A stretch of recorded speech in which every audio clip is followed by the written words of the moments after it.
Welcome to Fire Breathing Kittens, a standalone actual play Dungeons & Dragons podcast. Every episode, or microplot, is a complete adventure with a beginning and an end that fits into an overarching macroplot of the whole season. Because they stand sturdily on their own, you can listen to these episodes in any order and skip any you don't enjoy.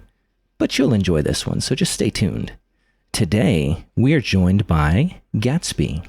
Ah, bonjour. I must remember the accent because it has been quite some time since I've been able to join on an adventure, but I am very glad to be here. I am a level 9 tiefling warlock. I am at all times joined by my faithful micro-pig Daisy, who is currently wearing one of those little umbrella hats. It's very yellow, very cute, and hopefully it will rain so she doesn't look stupid. Jade. Hello, I am Jade. I am a 52-year-old level 9 paladin of Sacre. I have defended Guasso for 27 years before I retired and defended my wife way too much. She said, Jade, get out of the house. Go play with the fire-blazing kittens. And so I am here. I have a red skin. Completely black eyes with no sclera, which is surreal for the wet part. And horns on my head. Excellent. And Willy. Wilvelian von Erden, everybody's favorite dead guy. Level 5 Warlock's Hexblade, a level 1 Barbarian, and of course, 3 levels of Conquest Paladin. Woohoo! Yeah, you know it. Jade gets it. Smite! Ooh, big swing Willy over here. I'm a tall, dead, shark-toothed, pale-skinned, curlied hair that covered my smoking green pits of eyes. You know the deal. I'm a big creep. But you know what? I'm here to help. Excellent. So, the three of you are currently sitting at a picnic table across the street from the Fire Breathing Kittens Guild Hall. It is a Sunday morning, and you're eagerly awaiting the reopening of the Guild Hall. You see, about 4 weeks ago, a bard in Gishope, whose name is Sizzle, released a new song, and it's called Sweep Bad News Away, and it has become a nationwide sensation. Not only do people enjoy the song, but they feel inspired to sweep and clean their homes and places of business. The mayor of Nicomoy, in an effort to ride the wave of this popular phenomenon, last week declared it to be Sweeps Week, where everyone would make an effort to better the town. Noosalag is on the cusp of reopening the hall after a week of cleaning. What are all of you doing? Willy is thinking about Sweeps Week, and he really hopes that this is going to be a chance for him to move up and, really, to put it in showbiz terms, get a show off the air. So, you said we were waiting at a picnic table for it to reopen. So I guess I've got my little backpack full of cleaning supplies on. I'm holding a broom like a spear, like a guardsman guarding a castle. One of those headbands to keep my hair out of my eyes so my smoking green pits are in full blast, and I'm ready to do some cleaning. Meanwhile, Gatsby is sipping a chilled margarita because this week has been so boring. Everyone's just been sitting around, cleaning, and there's no way to make that interesting in the press. Everyone's doing the exact same things. There haven't been any murders, there haven't been any riots, there haven't been any, gender reveal parties that have gotten suspiciously out of hand. It's been awful. Thank God. So I've just been sitting here for the past week, and they're like, oh, Gatsby, go and report on this. And I go, well, why? It's just some dude cleaning up. I mean, this one's found 2 spider nests. Ooh, big deal. Hey, man, let's be nice about spiders. My best friend is a spider. Well, I'm not saying it's a bad thing, but it's just boring, you know? Hence the margarita. Jade, are you doing anything in particular? I agree. And I thump a wine bottle down on the picnic table, looking at Willy with the cleaning supplies. And I don't clink glasses because margarita glasses are fragile, but the spirit is there as I'm like, all My wife Alice has been doing all week is, clean this, clean that. I clean the thing. She says, honey, do this, honey, do that. I did it, of course. Well, you're a wonderful wife. Thank you. She does not agree. She says, get out of the house. You're just making messes everywhere you go, leaving a trail. But she did send me with this, and I give you all a wine bottle of your own. Oh, neat. He'll take too big of a swig, again showing off the fact that he has now mastered eating and drinking. Character development. Yeah, only took me 9 levels, baby. I live with Tanager, as you know, and he's a bit of a messy boy, so I enjoy keeping things neat and tidy, and I will say that new Sizzle song, it's a bit of a toe tapper. I've heard better. I mean, it's nothing compared to... Oh, do you remember that song from years back? It's a classic now. It says, don't jump on my ankles. No, I'm not familiar with that. Do you not remember that one? Maybe, Jade, you must remember that. You're from Albion too, aren't you? Oh, the music from the past. You know, these young kids have no taste in music at all. Oh, tell me about it. Don't jump on my ankles. It was the B-side to That Frog Has Whiskers. Do you know that one? Of course. Oh, please, one of you sing a few bars of this song for me. I'm but a young 18, 19-year-old man. I've never heard it. So please sing. Has whiskers. Yeah, it was much along that sort of line. It was kind of an operatic number, if I remember correctly. Jade, you're a much better singer than I am. The frog and all of its whiskers are there. Willy, his smoking green pits have coalesced into, like, inky green tears that are streaming down his face at the beauty of Jade's voice. My God. I need everybody to roll a perception check. With a disadvantage, right? Yeah, I was going to say, can I willingly take disadvantage because I'm crying? You may. You're so enthralled by Jade's voice, it's hard for you to notice anything else. Ooh, 6 both times, so... Nice. 9.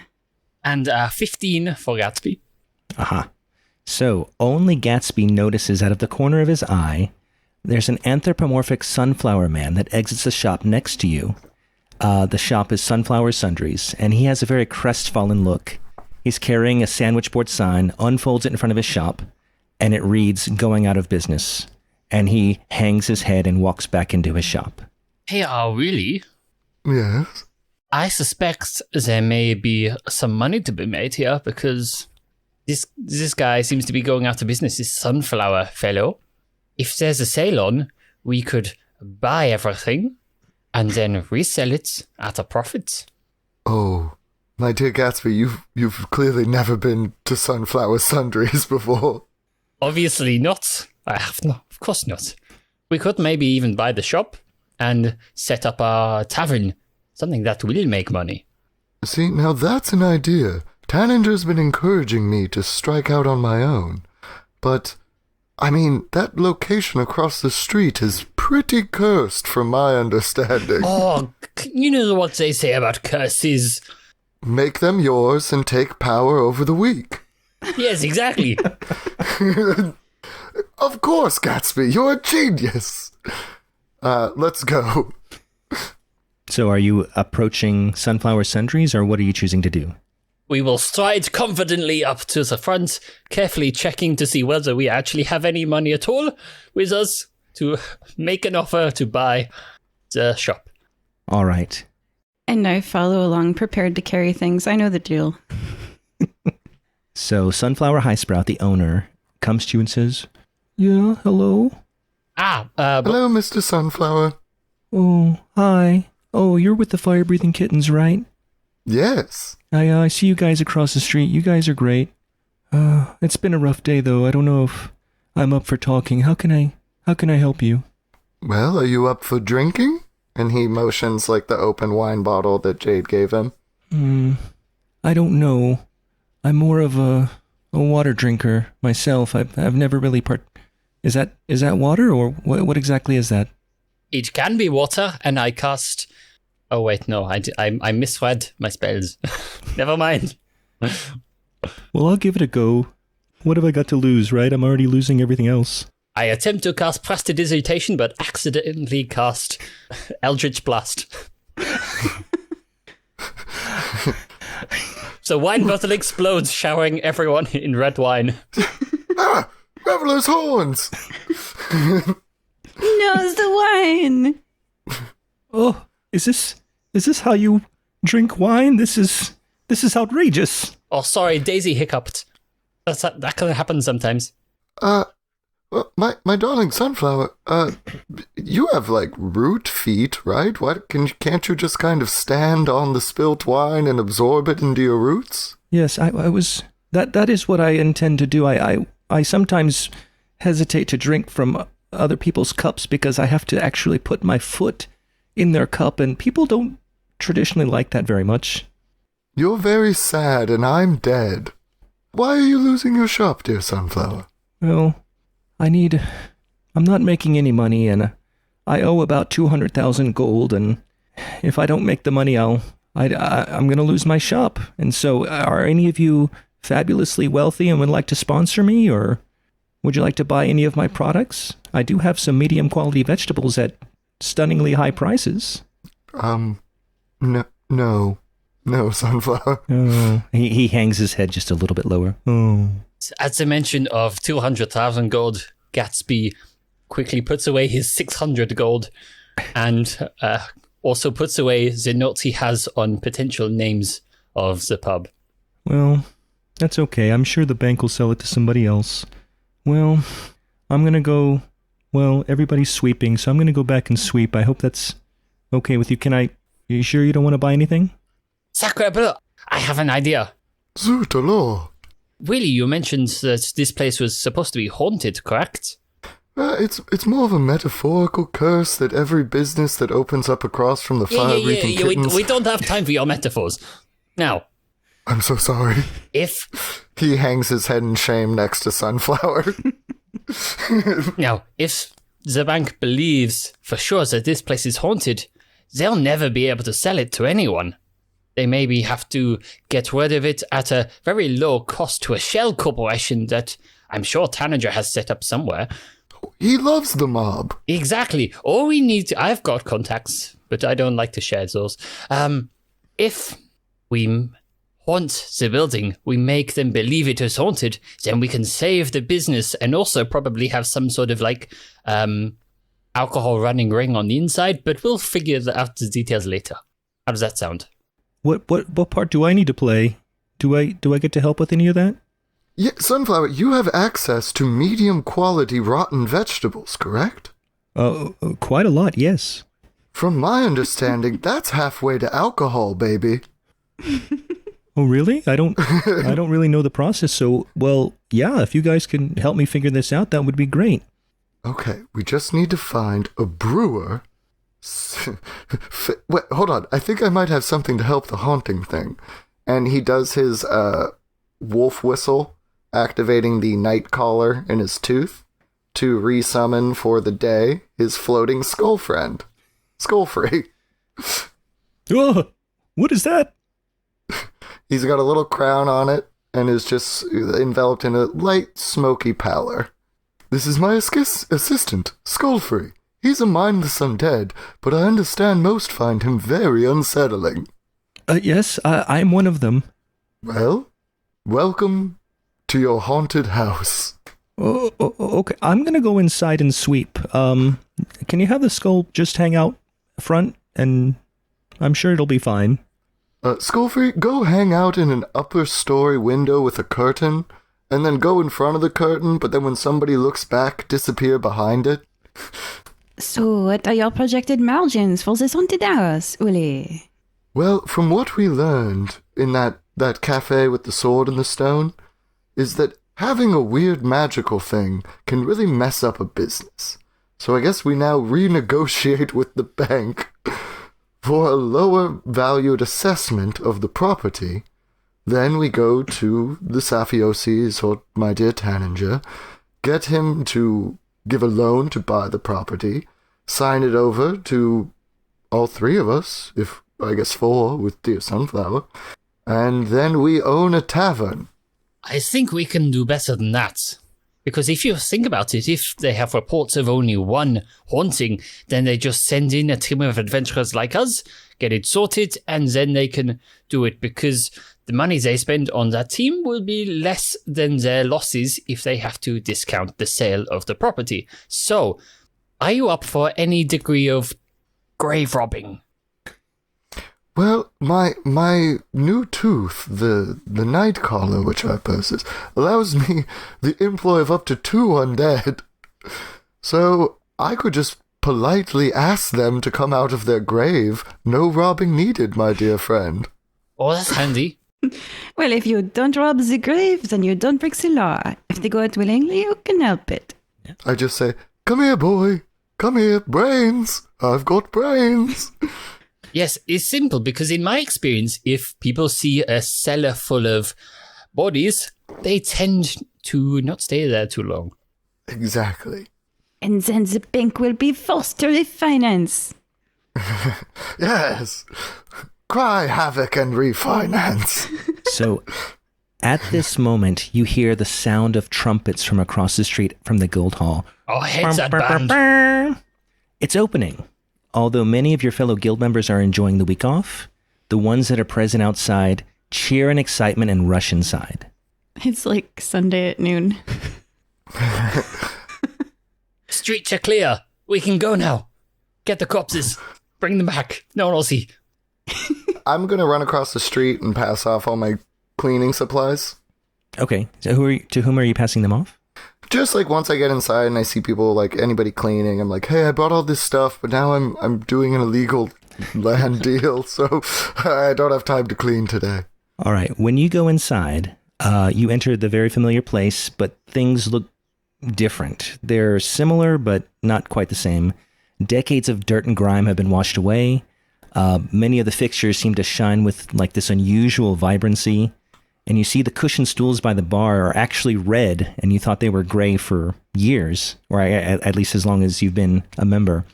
Additionally, the familiar smell of sweat and stale booze that once permeated the hall is now replaced with an aroma of a lemon-scented cleaning agent.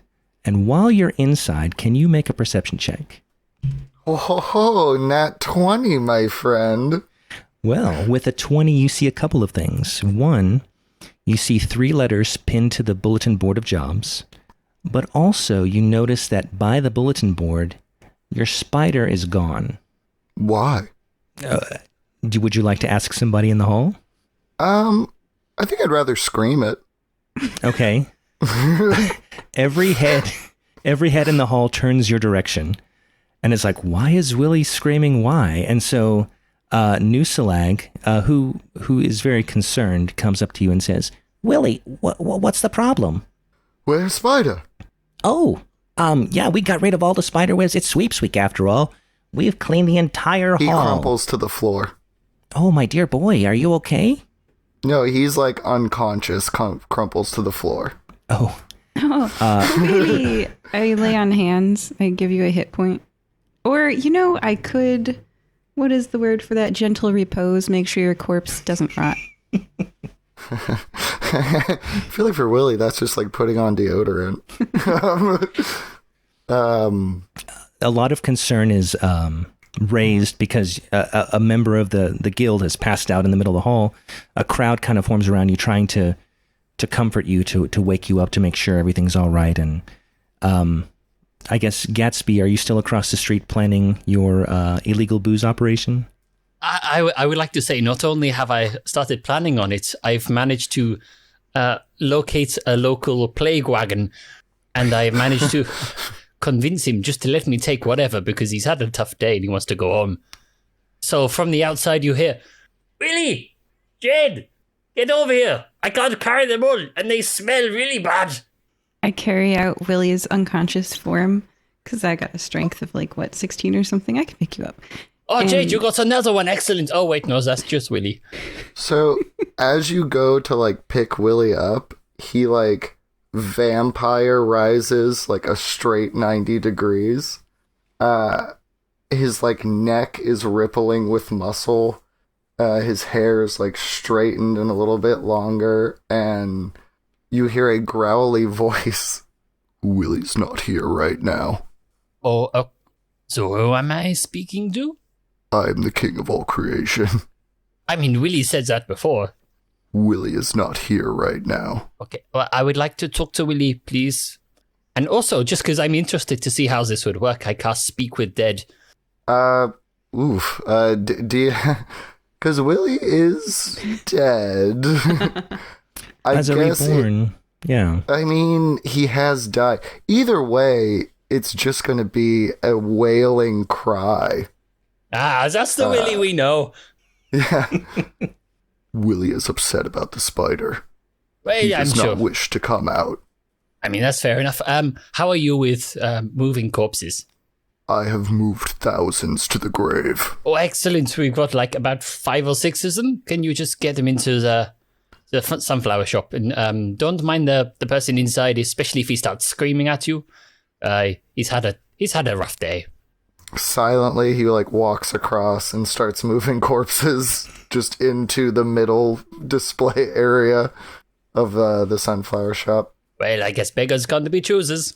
You see people walking down the sidewalk toward the sunflower shop, stopping, and then crossing the street and just kind of going around and just looking in amazement and disgust at the same time. The reputation is spreading. We are successful. Honestly, Jade, I wasn't sure you'd go for this. You seem a bit more of a stickler, but you've really lightened up since I've known you. Are there laws being broken here that I should know about but don't? Right? No? I don't think so. I think it's up to the plague wagon owner's discretion to decide where the corpses go. Usually it's in a graveyard or, some proper disposal area, but I guess contractually he can now give them to Gatsby. So I think you're in the clear. Yes, I mean, you have removed the bodies that you are paid to do, and is this a law-breaking thing? All right, anyway. Jay doesn't know of any law being broken here. Just to be, cover all of our bases, the king of all creation finishes loading the bodies, but out comes Wetwork Willem, a more slick version of Willy, one of the previous holders, who just slides 50 gold pieces into your hand. Oh, we're being paid for all his service. Yes, we are disposing of the bodies, preventing the plague, and helping lower property values. I high-five one of the corpses. Wetwork will pick up one of the hands, so it gives you a nice snap back to complete the high five. Yeah, you know what's up. Nusaleg pokes his head out of the door from across the street to make sure Willy's okay and says, hey guys, everybody left with the other jobs. We've had a backup.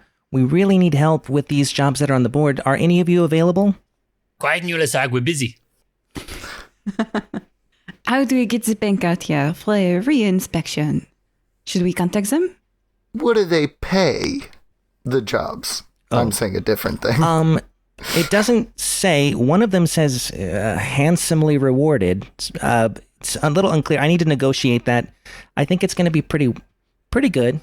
All right. Well, let's go schmooze these bank fools. Come back, pick up the job, make us 2 paydays in one 24-hour period. Sound good?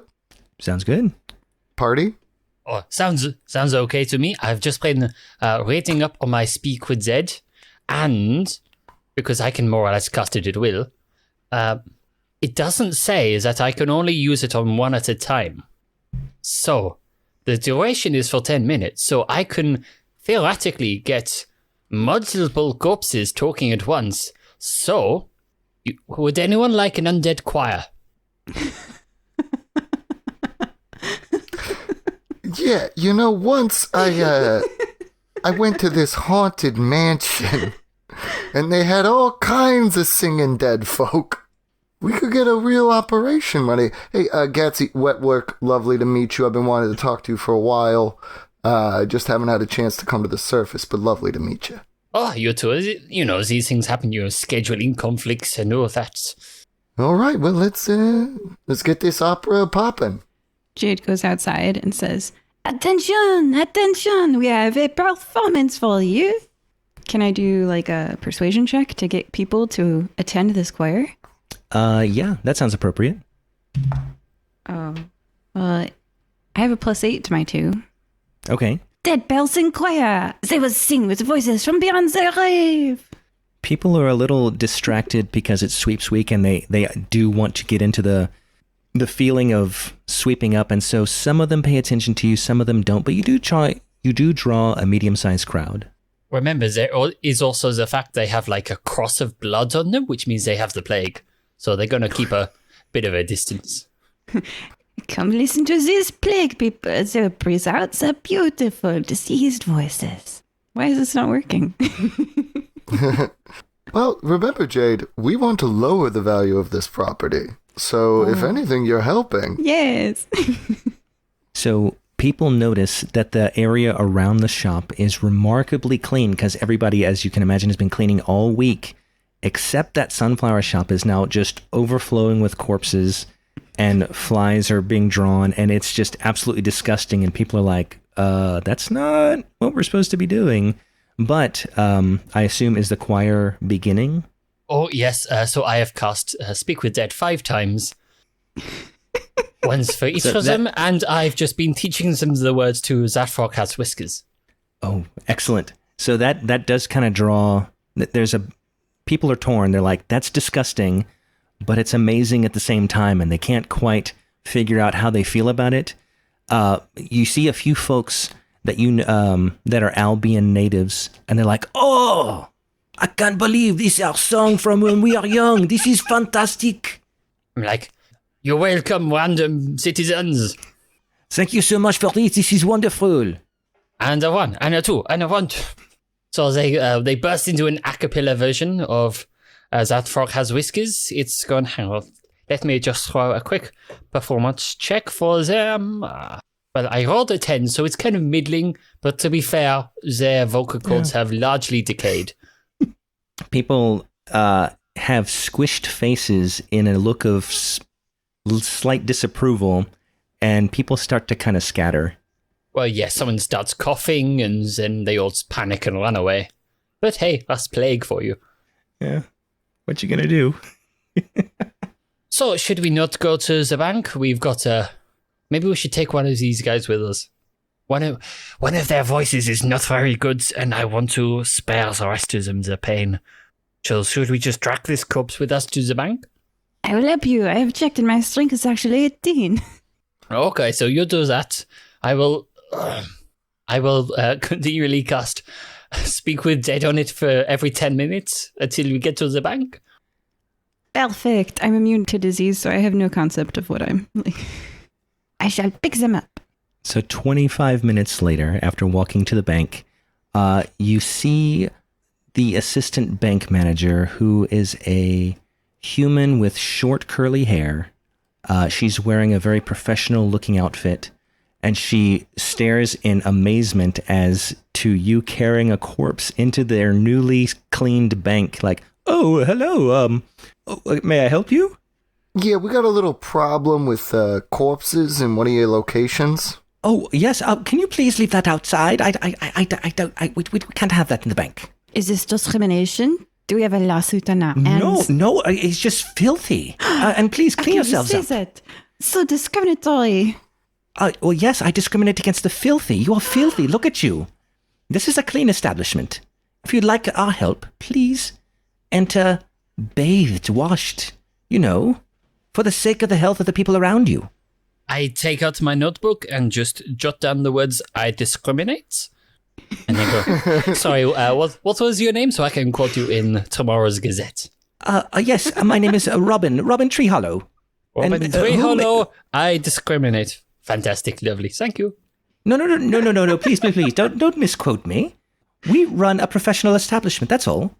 You run a professional establishment that discriminates against the dead and the undead people. Yes. You use such F-words against them. Oh, it's terrible. So I cannot stand the undead. Write that down. Oh, don't worry, I'm on it. Yes, you may quote me on that. It's disgusting. So Willy is not here to provide a barrier for all the different personalities. So you just see different hairstyles going off as all of the dead people inside of Willy are like, hey, wait a minute here. Oh, yes, may I help Not to you? mention the corpse we've actually got tracked who's still able to talk. Look, what do you want? Let's sort this out quickly. The corpse says, I want to be buried. Because you asked a question. Wonderful. One of these three who have come in will bury you. Please, be on your way. Yeah, and what about the all the other corpses that keep appearing because one of your properties is haunted? I'm sorry, what? Yeah, one of your properties is haunted and you're trying to get a nice plant man. Another non-standard biological entity, might I add. And I look at Gatsby. Are you referring to Sunflower High Sprout? Yeah, the super haunted house across from FBK Hall. That maybe we could get you to lower the price on. So she turns to Gatsby and says, for the record, I love Sunflower. He is delightful. He is very behind on his payments, though, and he will lose that shop. And you were saying, and then he turns to Willy, it's haunted. Yeah, how's he supposed to make payments when he's got ghosts and goblins and corpses coming up out of the ground?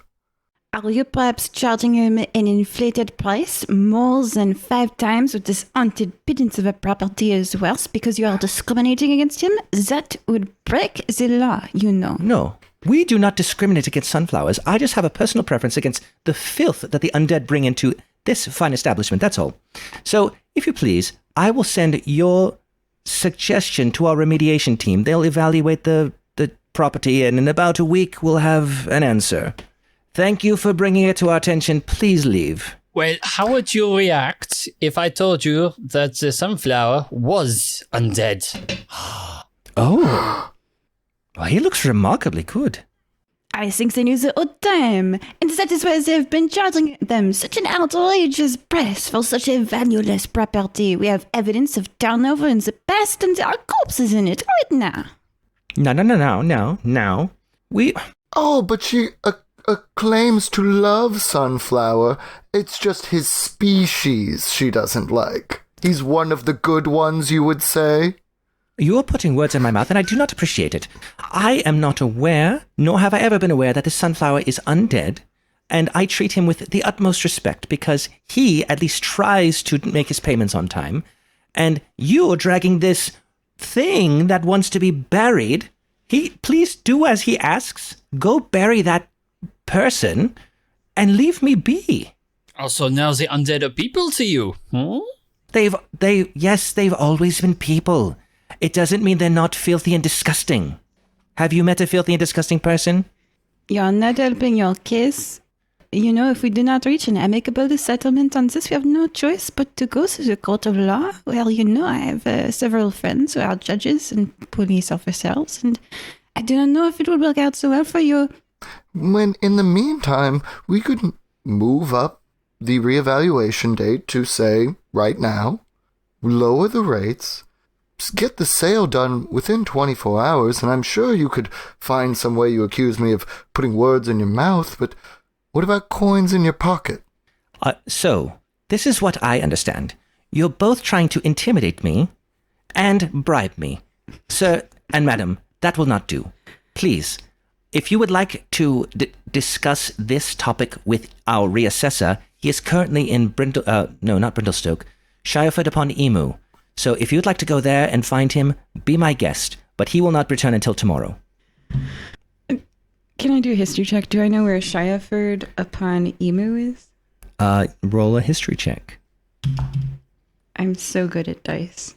2.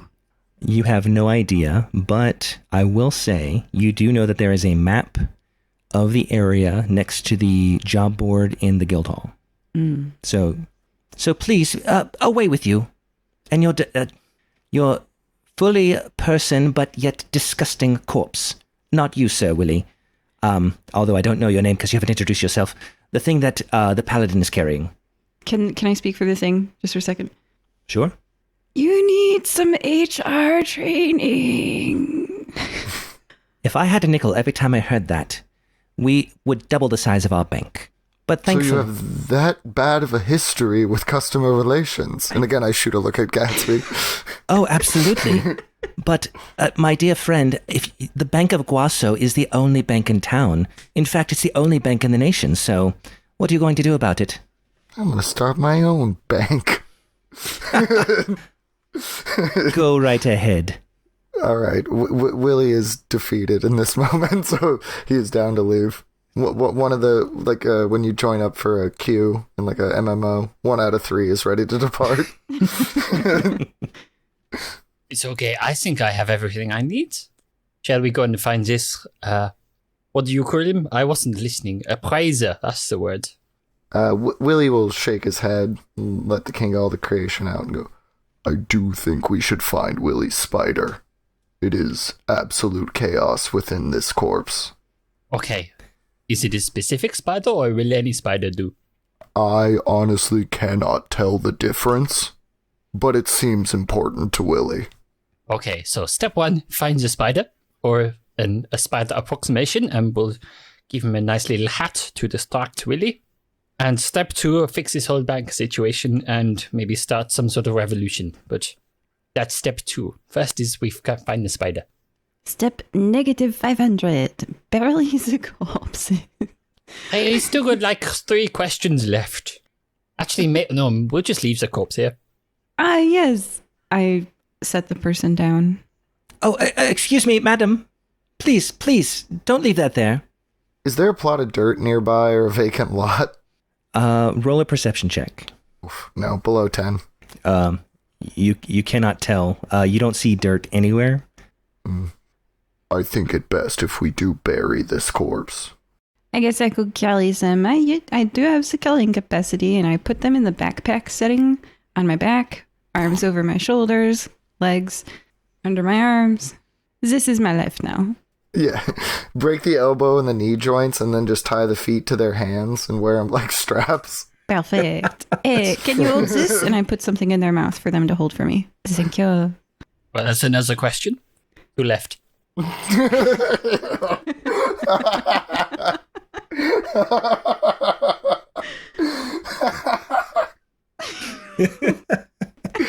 Sorry, that one got me. Just a quick anecdote. I was playing World of Darkness, did a very similar thing where I made my players do this whole ritual to speak to undead. And, like, the dude was so excited, he just goes, "Can you hear me?" And they only had one question. He goes, "Yes." And then it ended. So it just gave me flashbacks. That's awesome. All right, so what are you up to now? Well, as we are leaving, I will just turn back around to the person we said we were talking to and say, real quick, could you just say the words anyone for me? Anyone? Lovely, thank you. Look, do you have business to discuss? Oh, well, we don't, but the corpse does. Throw him back on there and I'll recast the spell so we can have an appointment. Okay. Ooh. Oh, no, he can't talk. Never yes, mind. we have a new walk-in appointment for you. Yeah, can we make an appointment for 5 minutes before closing time? I'm going to use my other ability of, like, the other undead for Nightcaller, and then we can just have him sit in the lobby for the entire day. It's a sit-in. We actually close at noon today, seeing as how it's Sunday. So in about 2 hours, yes, he may have his appointment. Well, then I'm going to save my use of my magic item, then. Okay, we can get back in 2 hours, probably. Yeah, let's go quick. So, as we leave, I just read over the notes I've taken to the other two. So I can say, okay, so this is all quoted. So, not necessarily, I've quoted the right words, but not necessarily in the right order. So it says, don't misquote me. I discriminate against everyone. I don't care about anyone. That's filthy and disgusting. And that's everyone. What are you going to do about it? So that'll go to print tomorrow and we'll have a lovely time, won't we? Finally, we get something more interesting than all these cleaning stories. And you should take them to court, the court of public opinion.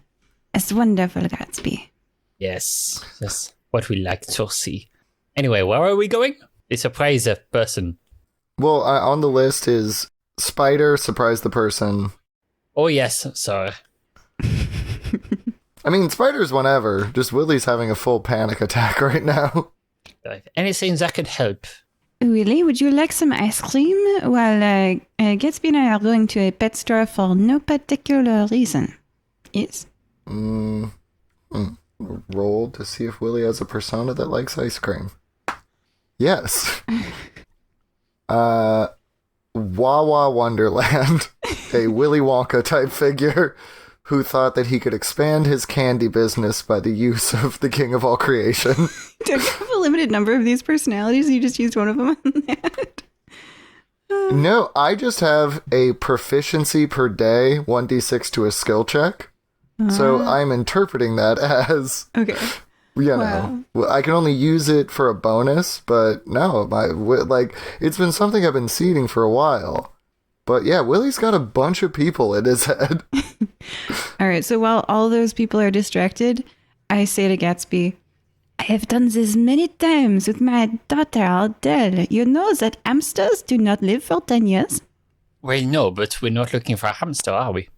Exactly, we shall get a spider for Willy and he will never know the difference. Make sure you get a hat for it. Then we can say the spider only went out to get a new hat and then came back. Maybe a haircut as well. That's why they looked so different. Oh, explaining the absence. You ever turned up to somewhere with a haircut and people don't recognize you? Like that.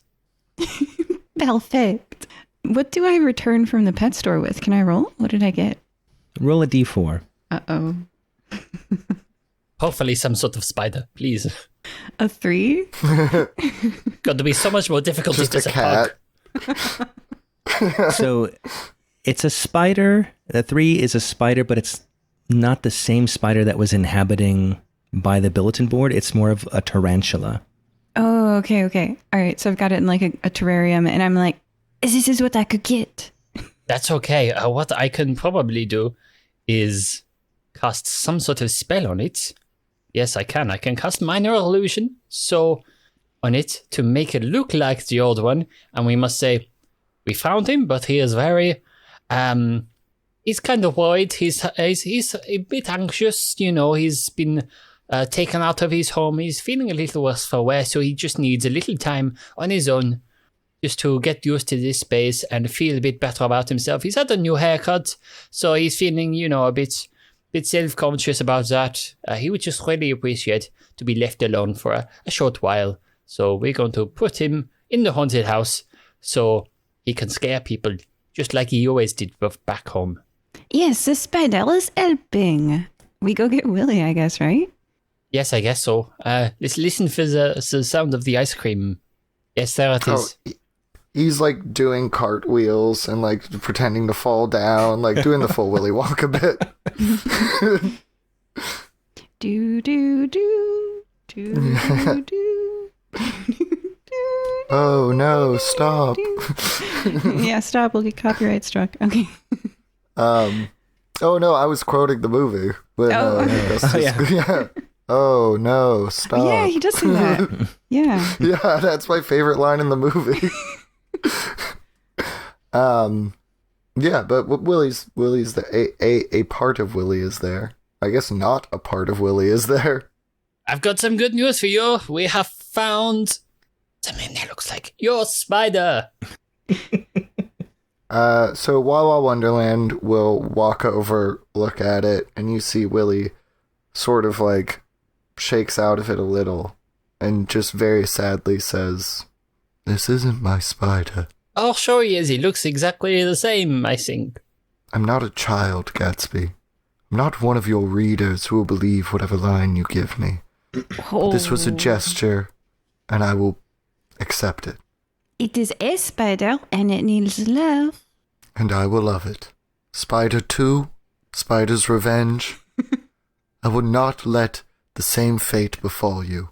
So long as my undead heart beats in my chest, no one will ever again clean the Fire-Breathing Kittens Guild Hall. I promise this to you. All right. How does the spider react?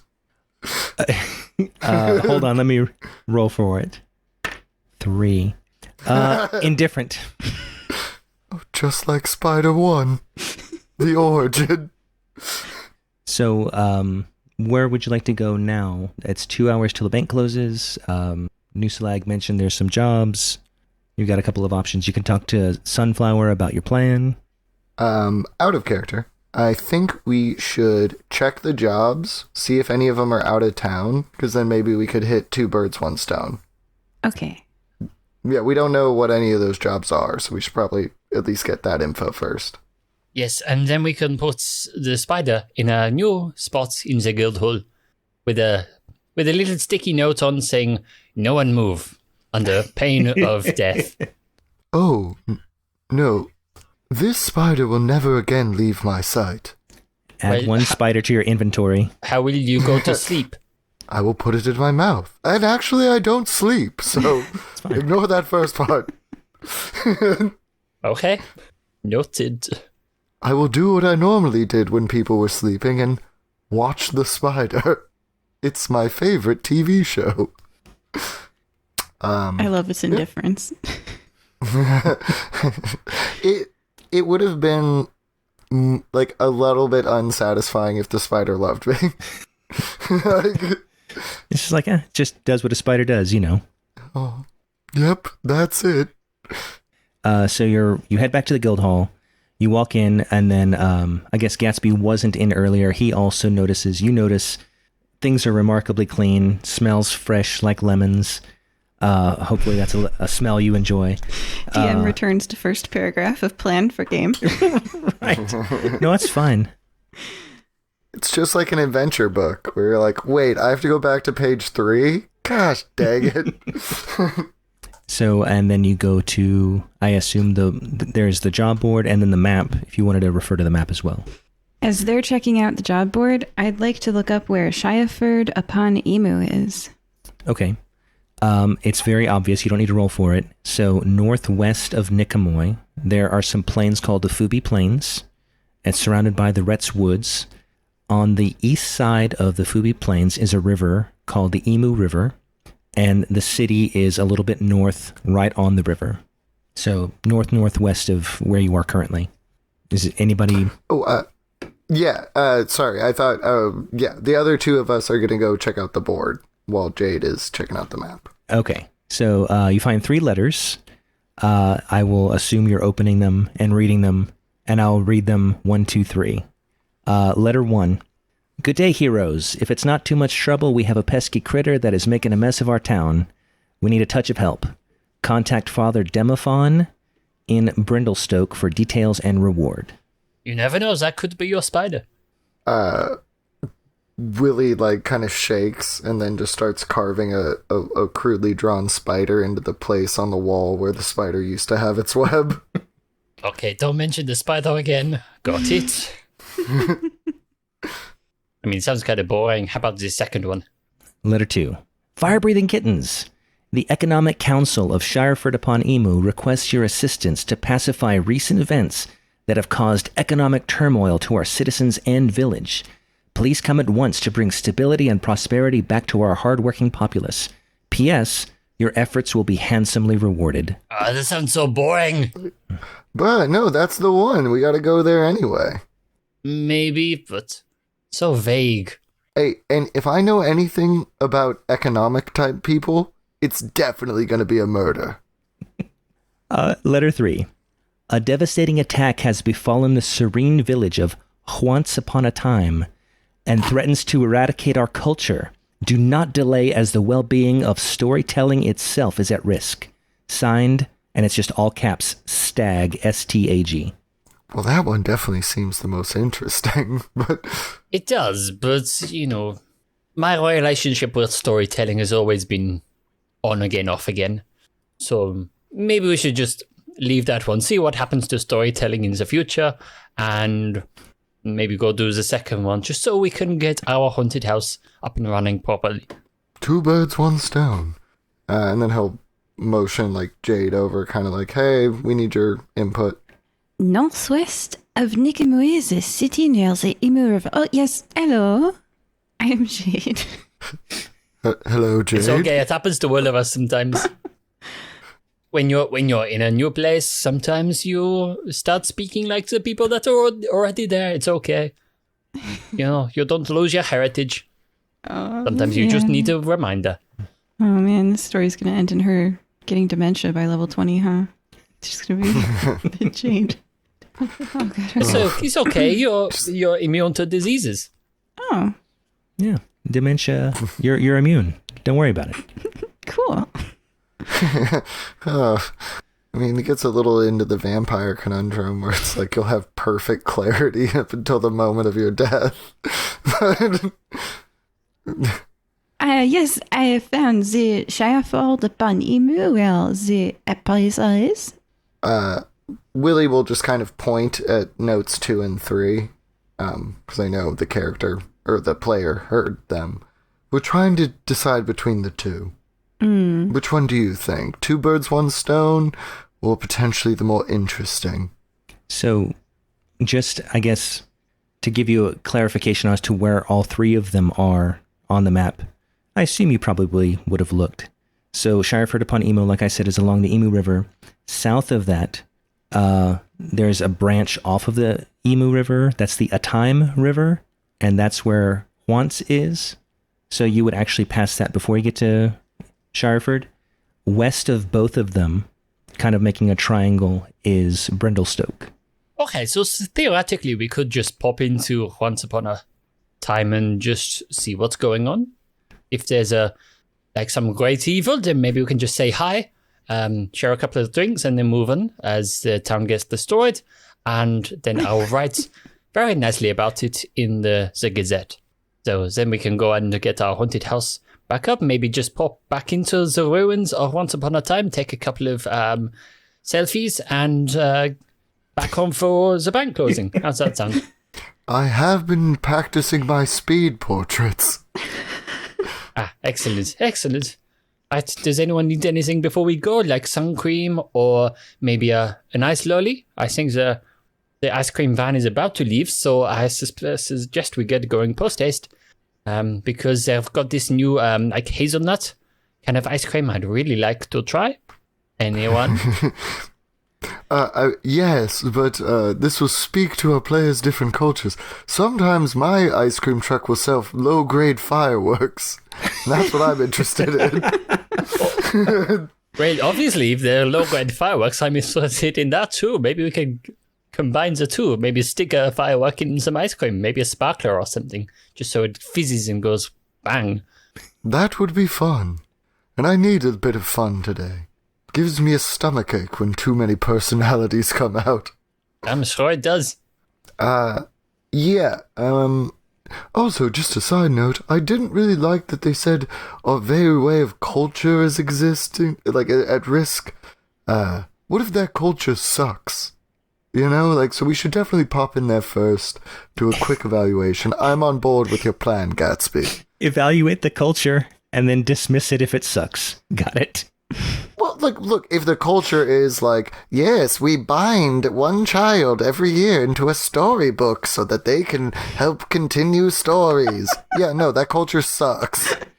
Well, you never know. If the culture sucks that hard, maybe we can send that person from the bank over. They'd be happy there. Oh. Yeah, what? Yeah. What if we show up and it's just our bros from the Cinder Cloaks, just just doing a bit of cleanup on an evil cult. Once upon a time, I don't know, suspicious. I agree, it is a bit on the nose, but... But I'm in a mood. I'm gonna go get some fireworks and ice cream. Make yourself feel better. All right, you go to the traditional fireworks and ice cream truck that cruises town. And what kind of fireworks are you getting, and what kind of ice cream are you getting? Gunpowder ice cream, and I will take a vanilla frosted rocket. All right. That's 2 silver for Gatsby. Yeah, I'm going to take a bunch of bottle rockets, and then do they have the one of Nulisag where it looks like his face, but it's always melted, so the eyes are messed up? It's like one of those Teenage Mutant Ninja Turtle pumps, like a Tweety Bird or whatever. Yeah. They have one that looks a lot like him. So yes, they have plenty of those. They're not as hot of a seller as the guy was imagining. So he's happy to just give you one of those for free. But the bottle rockets will set you back 5 silver. Can I spend a gold and get all of his so he has to buy more? Yes, you now have 25 Nusalag face pops. Dope. I guess since we're not too far away, I'm going to just run back into the guild and pop them in the icebox. I was going to say, they'll all melt by the time we get there. You got to end up with pockets full of melted ice cream, and no one wants that. Yeah, Wawa Wonderland came out for a second and was like, I want all the ice cream.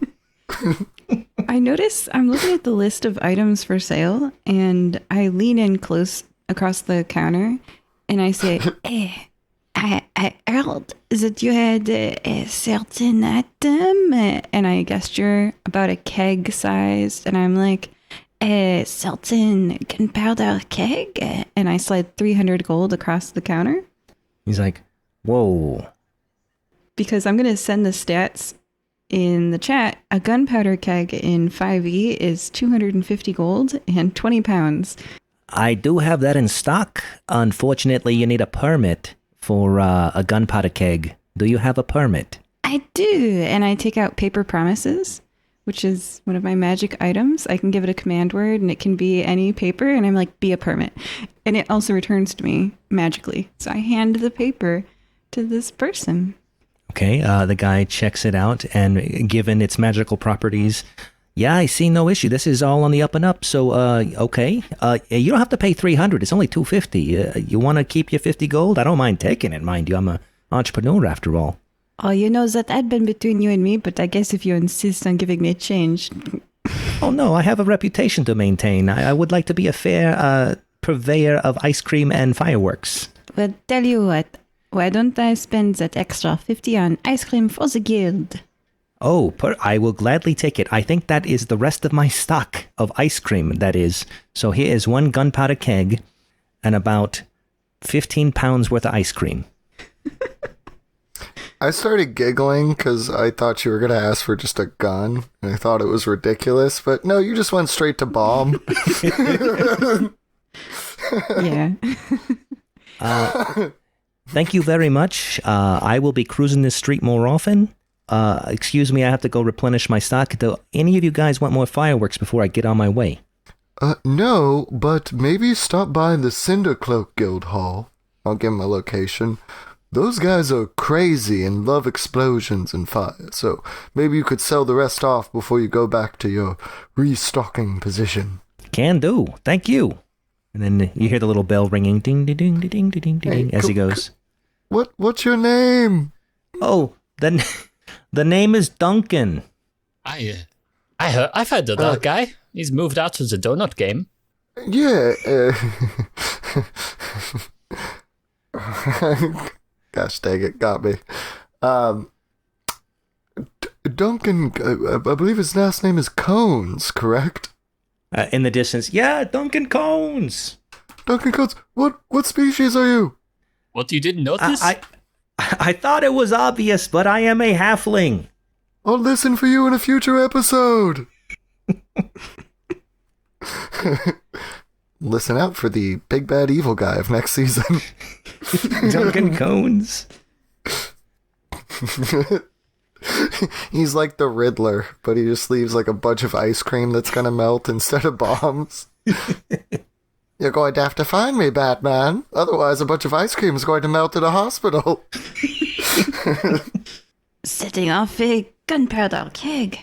That would take out the entire building. Oh no, I'm making it real. Well, see, I was picturing just a bunch of gunpowder and an ice cream cone that, like, kids are licking. Okay, Right, so, go ahead. I do not want to be the one to get things back on track, but I believe we do have a time limit until the bank closes. Jade does have 15 pounds of ice cream. Oh, no. I gave that to Nulisag. Yeah. Okay. He's yeah, we thrilled. run it to the freezer. Yeah. They are thrilled. But he is very cautious because everything is very clean, and he's kind of keeping an eye on everybody inside, like, hey, don't drip that everywhere. I'm the bad mom. I'm just going to give you a bunch of ice cream. I want to ruin the guild hall so the spiders return, so... Spiders need ants. Ants need ice cream. Perfect. It's a microcosm of the world. All right. If you would like to return in time for the bank in 2 hours, you are free to use a carriage to get to one of the locations. You could walk, but it would take quite a long time. It's okay. I'm sure we can take a carriage of some description, assuming they don't mind Jade walking on with a big barrel of gunpowder. We can borrow one of Tanninger's. I mean, he never leaves the city. Oh, All right, that's true, but I don't think he's paid his carriage tax. He was actually paid up for the next 10 years by the end of his campaign, so... And it comes with the anti-gunpowder keg holder already installed. That's true. I'm sure it's already full of gunpowder. Yeah, and the mix of gunpowder and soundproofing in his carriages, like, I feel like it'll... Well, these parties do always go off, so... Especially since he's been hanging out with the mob all the time. Well, as an adult, it's difficult to make friends. You get them where you can get them. Yes. Truer facts have never been said. They may not be the best of people, but at least they hang around. And they always pick up the bill. Let's frickin' go. Jade, I know your wife has been busy, but maybe she has a couple bentos in the fridge. We could swing by your house for lunch. Of course. I take them out of my pack because I've got rations for like 10 days, I think. So yeah, those are all bentos and wine bottles. You know, at first I was like, oh, I don't want to be rude and eat it. But now every couple days I'm like, God, I'd kill for one of Jade's wife's bentos right now. And I use them to lure you into the carriage. All right. So which place are you going? Gatsby? I'm busy distracting Willy, so you've got to direct the carriage where to go. Oh, I'm sure we have some sort of map. I give directions and just let them get on with it. Because I don't like talking to the driver. Once upon a time. Okay. Oh, yes, that's the one. We go there first. Well, I think you've got to refuel in there. Get, a new bag of carrots. My father was killed by carrots, actually. It's funny you bring that up. Just kidding. One by one. So as you make your way toward Huance, you're going along the Emu River, and then it branches off on the Atime River. You hang a quick left, and you start approaching the town. You see there's sparkling water. The river's just beautiful, heading towards this eclectic group of really beautiful buildings. The architecture's kind of like, it's reminiscent of some of the older sections in Nicomoy, where like even the small structures are just this beautiful synthesis of function and aesthetic. And then at the edge of the perimeter of the village, you see this mosaic of paving stones that colorfully leads into town. So kind of like the yellow brick road from A Wizard of Oz, but just multicolor and swirls, just kind of, it appears at the edge of town and starts that way. And as you're going, you see a beautifully painted sign in swirling script that reads, "Fire-breathing kittens, this way, please," and then has an arrow to the right, off the main road. I do not like this. Can I make a perception or investigation on, like, is our cart or wagon or whatever carriage on the paved stones?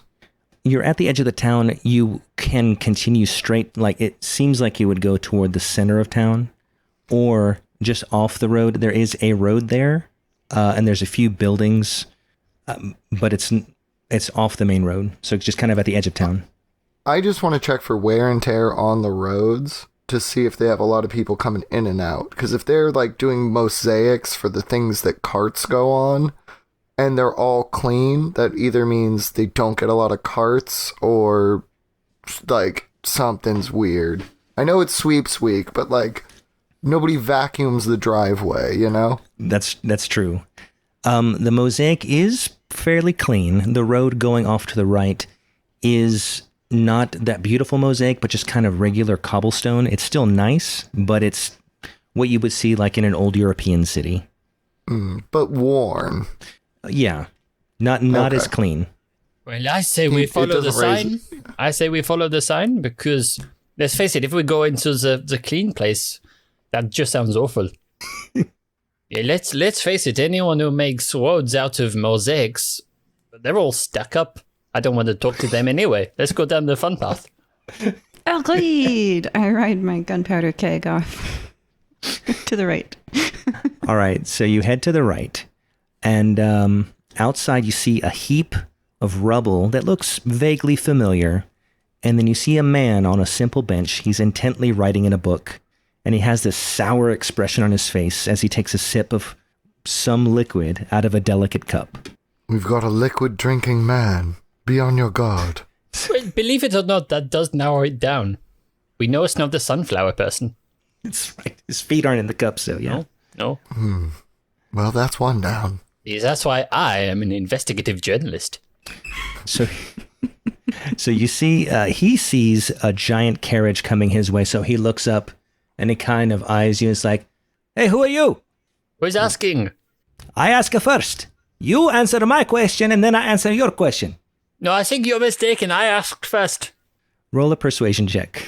But I would argue for deception because I did not ask first. Oh, yeah, you're right. They're exactly the same. I just like to Okay. be No, picky. accuracy is important. Yes, of course. Well, not in my line of work, but To other people. towards the people, maybe. 24. Okay, he is convinced. He's like, "I'm so sorry. My name is Federico Contenza Bilasno de Medici. Are you from the fire-breathing kittens?" Hang on, let me just check my notes. I ruffle through. Yes. Sorry, Perfect. I sign a lot of things. I don't never read them. So, can you kind of come over here? I have there is a big problem behind me, and I need your help. Yeah, what is the nature of the problem? So, I'm just going to continue to shout, because it looks like you're not coming off of the carriage. That's okay. Everybody got their own the personal preference. Can you hear me okay? I can hear you fine. It's okay. It's like you're right next to me. It's great. So, this building behind me used to be a $1 coffee shop, but it was destroyed. So we used to have a $3 in our town. Now we have a $1 in our town. And this one behind me was the best one. It make the blue fire just right. It make it so the foam is nice and thick, and you put the sugar on the top, and it stays right on the top. But the other one, look at this garbage. And he shows you his cup. And he's like, "This one I put the sugar in. You know where it go?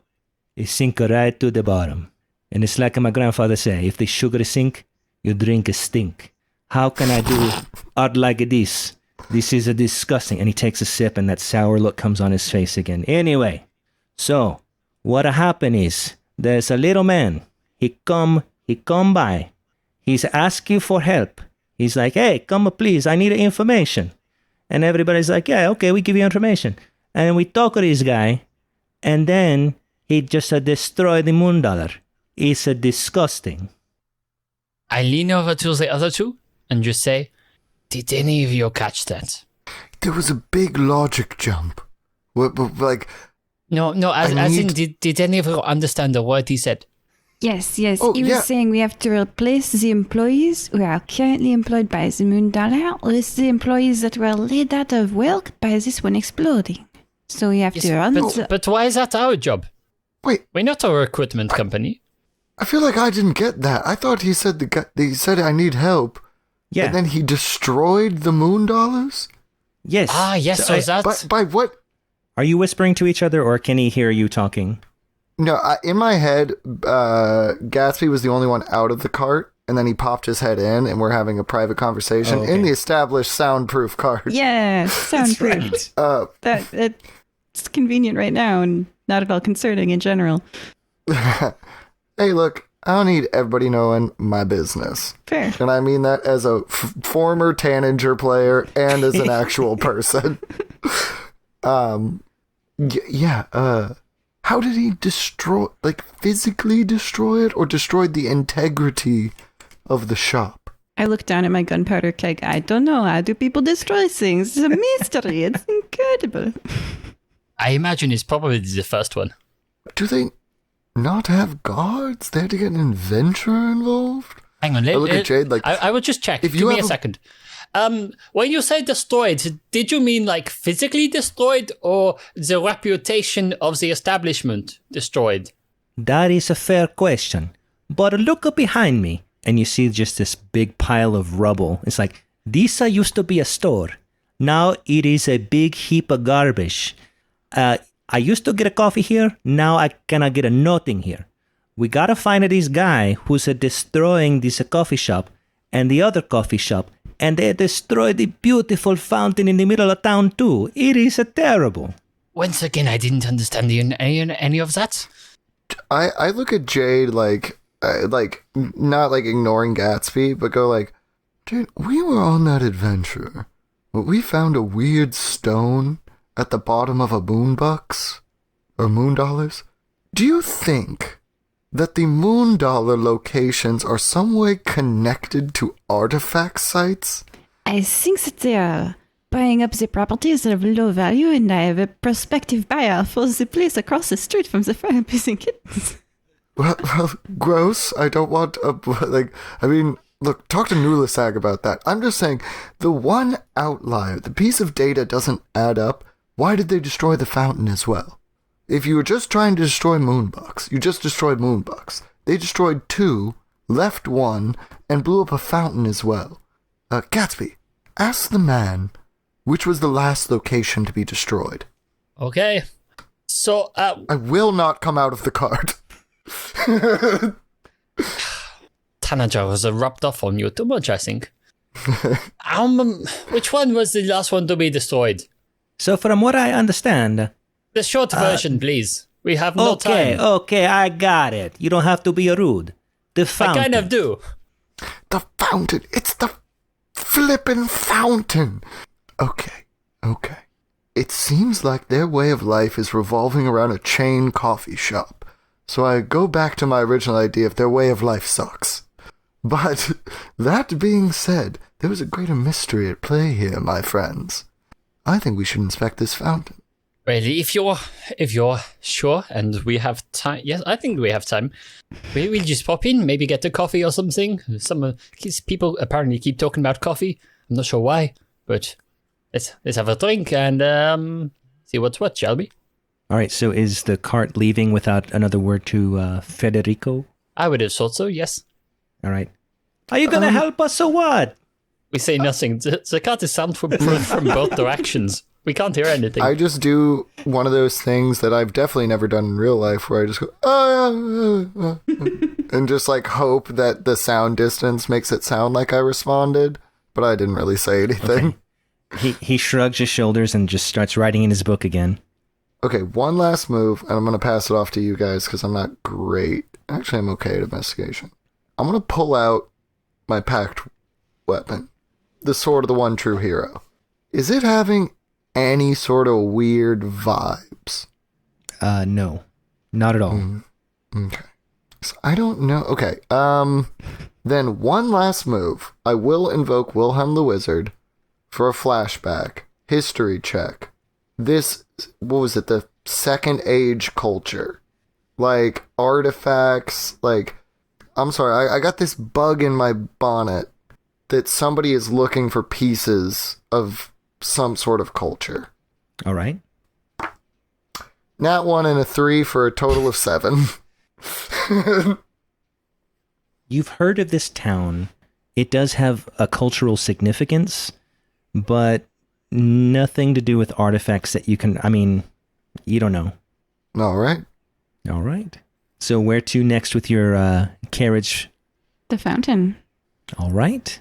So you go back to the main road where the mosaic was. You follow it. It's a lot smoother than the cobblestone.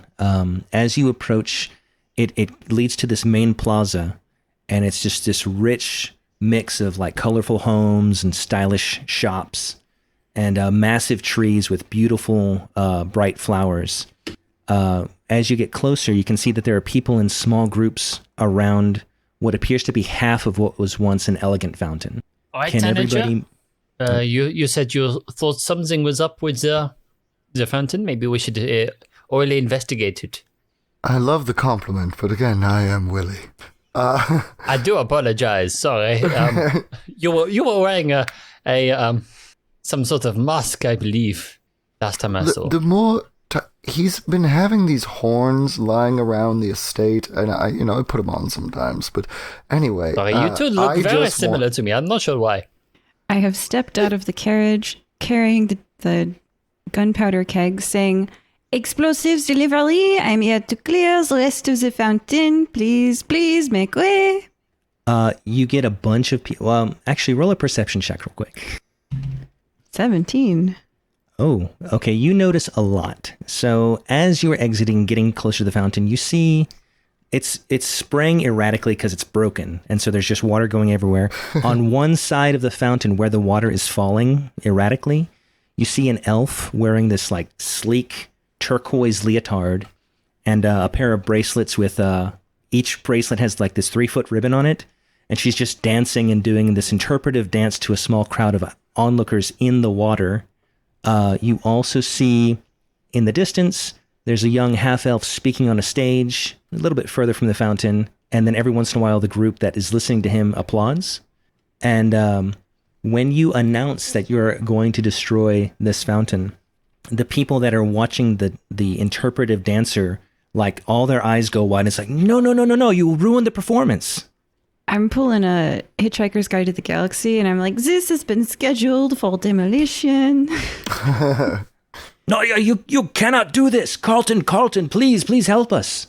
And so the hubbub attracts the half-elf that was speaking on the stage, and he comes over, and he says, what's going on here? Oh, as you heard, this fountain is scheduled for demolition. You had all the time in the world to lodge a complaint at the appropriate place. You've had, as I understand, the past 10 years to do so. If you have not visited the local planning office in the third circle of hell recently, then that is your concern and nothing to do with us, I'm afraid. We're 2 tieflings and a dead guy. So I come out, I just grab as many objects as I can and put them on my back, and then come out and go like, all right, where do I need to set up the charges? Oh, just over there, Willy. No, stop. This will not do. This will not do. This fountain... Go ahead. Have they provided historical value? I mean, they definitely went to the planning office in the second circle of hell, right? No one notified us of this. This fountain is part of our legacy. This has been in this town for 300 years. You will not destroy it. We are heartbroken that the half of it was destroyed in the first place. Well, and you're going to come and destroy the rest of it? If you can't be bothered to keep up with local affairs, that's your business. Yes, the notification was posted in hell for 10 years. Yeah, what, you don't check your local hell office? These guys! I don't know what to tell you. So I'm literally just like putting a sheet over a rock and being like, charge set. Wait. Before you continue, you, Doozy, come over here. And so you see this lady, she's wearing like a sleeveless gold blouse and black capri pants. And she comes over. It's like, yes, I'm Doozy Majolica. I'm with the Storytelling Association of Guaso, or STAG. We have very good connections to all the local authorities. This was never scheduled. I'd like to see some paperwork that justifies you trying to destroy this fountain. I use my command word to bring the paperwork back to me. It's the best psychic paper. Ah, man. Thank you, Wing, for this item. Yeah. Willy, I almost said Tanager. Dang you, Gatsby. Like, does his shoots a look at Jade like, boss lady, you got the paperwork. I do indeed have the paperwork. I say the command word of, I guess, be permit. Again, it's still permit. And I'm like, why, do you have some perhaps importance to this fountain that would prevent it from being eligible for decommissioning? Yes, this is, and she looks at the permit. I see the permit is in order, but I don't understand this. This fountain is the centerpiece of our town. We've actually built the town around this fountain. It represents unity and the melding of cultures. If that were true, then why is it not in working order? And why did no one oppose this demolition? Well, I don't know. Yeah. I don't know about opposing the demolition. Perhaps that's why the first guy was here. There was a young 4-foot, I assume maybe a young human or an adult dwarf. He was all gray. And I've been actually interviewing different witnesses as to what happened. Apparently the same thing has happened to a couple of Moondollars in town. And so there was a culprit, and he looked to be of stone or metal, and he came in, and he was announcing himself as friendly, just looking for information. What was unusual about him, though, and I've never seen it before, as he spoke, I could hear multiple languages in my head. You see, I speak Common and Sylvan. Brag. I heard both languages at the same time as he was speaking, just looking for information. When Six Guy went to go talk to him, to help him, he suddenly changed. There was a blaring of like an alarm, and he just started destroying the fountain. People ran, and maybe he's with you, or is he part of the demolition crew? I don't understand. Persuasion check. Willy's gonna drop the bit and just, like, dead eye to eye, but again through his canopy of hair. Did he leave with more than he arrived with? Yes. As a matter of fact, so I've been interviewing witnesses, and the same thing happened at each of the Moondollars. So one of these people, things, I don't know what, showed up. The interaction happened, where he's asking for help. Somebody tries to help him. He changes tune, and then he starts destroying something, and then he recreates himself, and then another one appears. So after the fountain was destroyed, there were 2 of these things. And so one of these things came into town, and by the time it was said and done, 4 left. The witnesses, are any nearby? Yes, you can go talk. See, there's 2 ladies, and she points to her right. There's 2 ladies, they're painters. One of them is named Sikoko Garza, the wood elf, and the other one is Joyful Babette. They've painted a recreate. They saw the whole thing, and they're reproducing images of what happened in their Damn. paintings. JB's here? Oh yes, she's a popular fixture. This is an artistic community. I don't know if you're familiar. We're the headquarters of the Storytelling Association. We have painters, sculptors, all manner of artists. Well, thank you. I would like to speak to them, but then I'm going to collect my party members first before I go make the connection. Okay. Guildmates, my most trusted compatriots, we all know of the recent disappearances in the countryside. Artist and the young going missing. Why has this community of artists been spared? Well, maybe they just suck. They only come for the talented. No, I know Joyful Babette's work, and maybe this speaks to my taste, but she's rad. Something is afoot here. I think, my plan is to see if the metal that the beings are made of is similar to the metal of my blade. Perhaps there is a connection. If not, let's beat feet and move on. Maybe this was a banker, man. I don't know. Not enough data. Help me out here, my friends. Speaking to Joyful Babette is a wonderful idea. It has been so long since I've seen her. She was a little freaky last time, stepped out of a painting, kind of weirded me out, but it's okay, let's go talk to her. Oh, she's at the house all the time. Like, just as I kind of mentioned, like, as we're walking over. You want to hang out with her?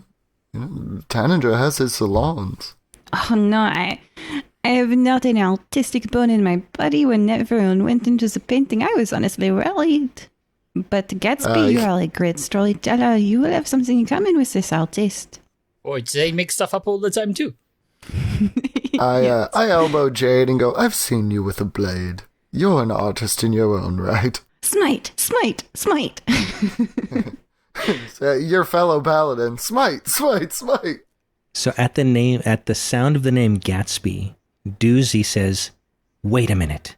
Are you Gatsby of the Guaso Gazette?"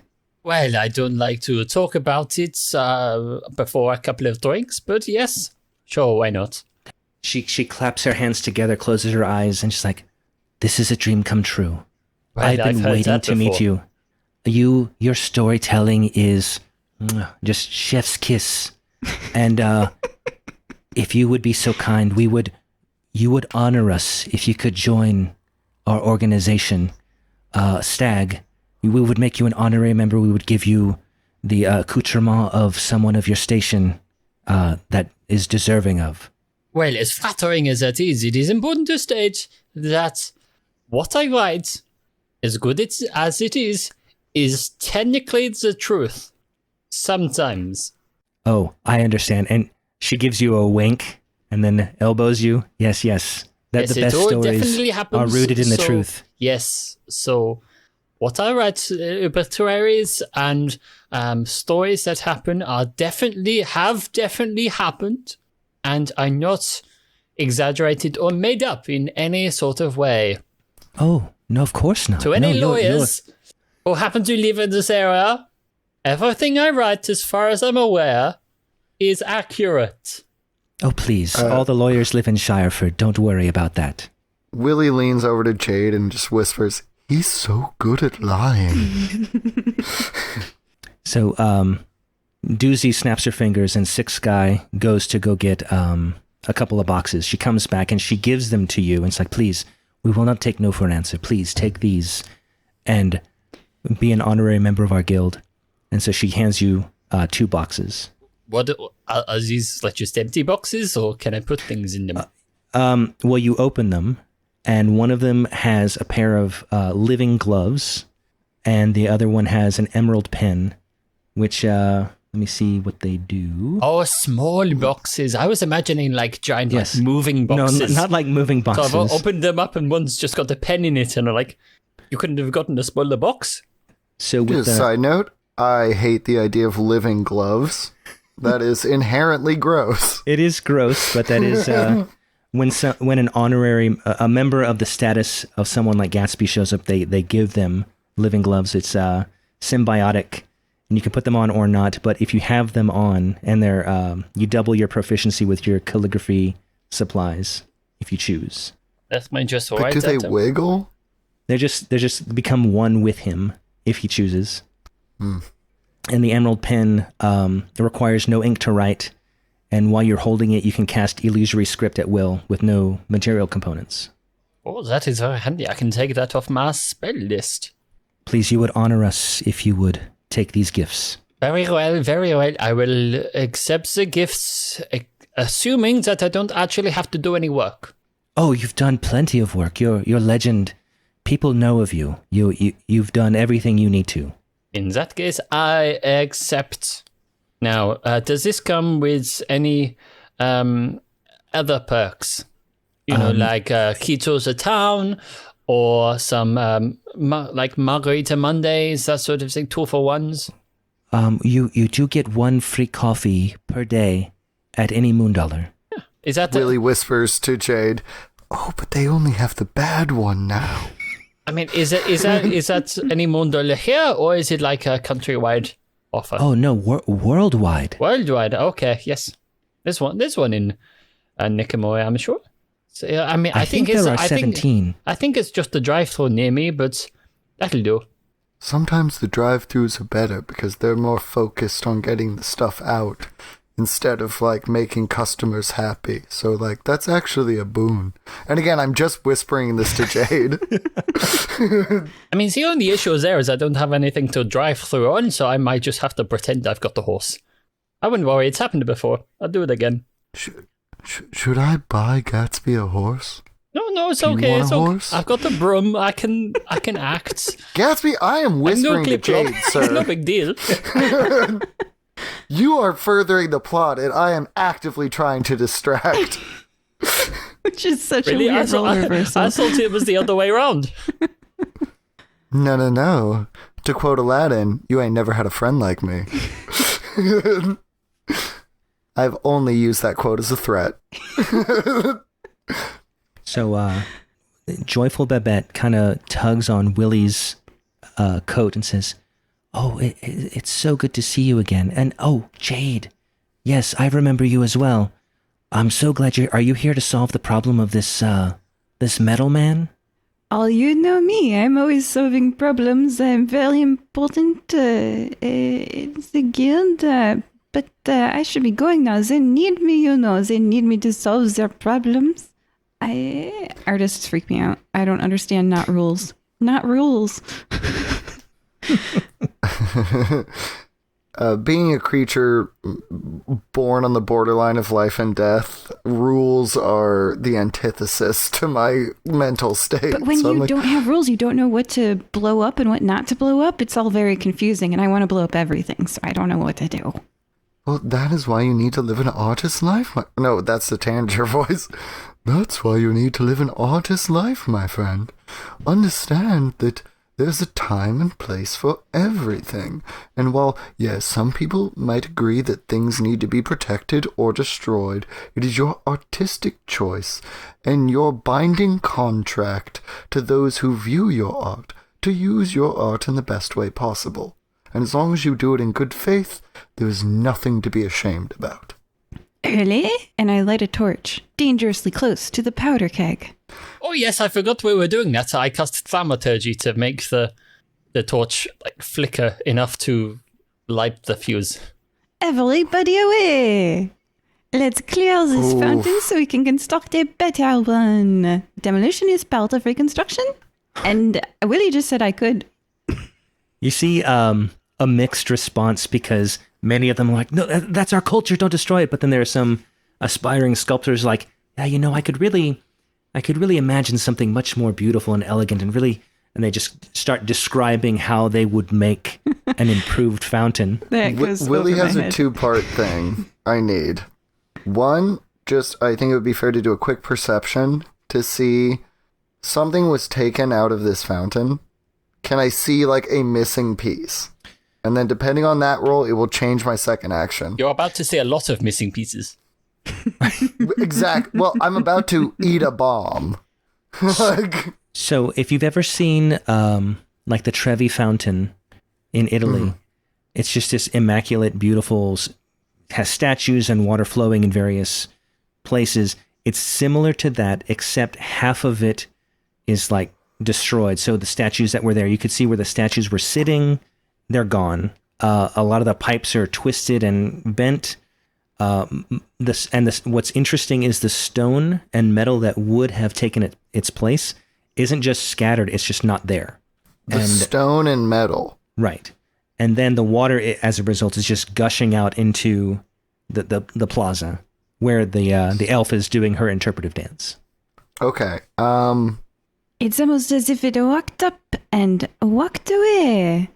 Well, but it took the stone and metal. No, it did not. Which is it inspired.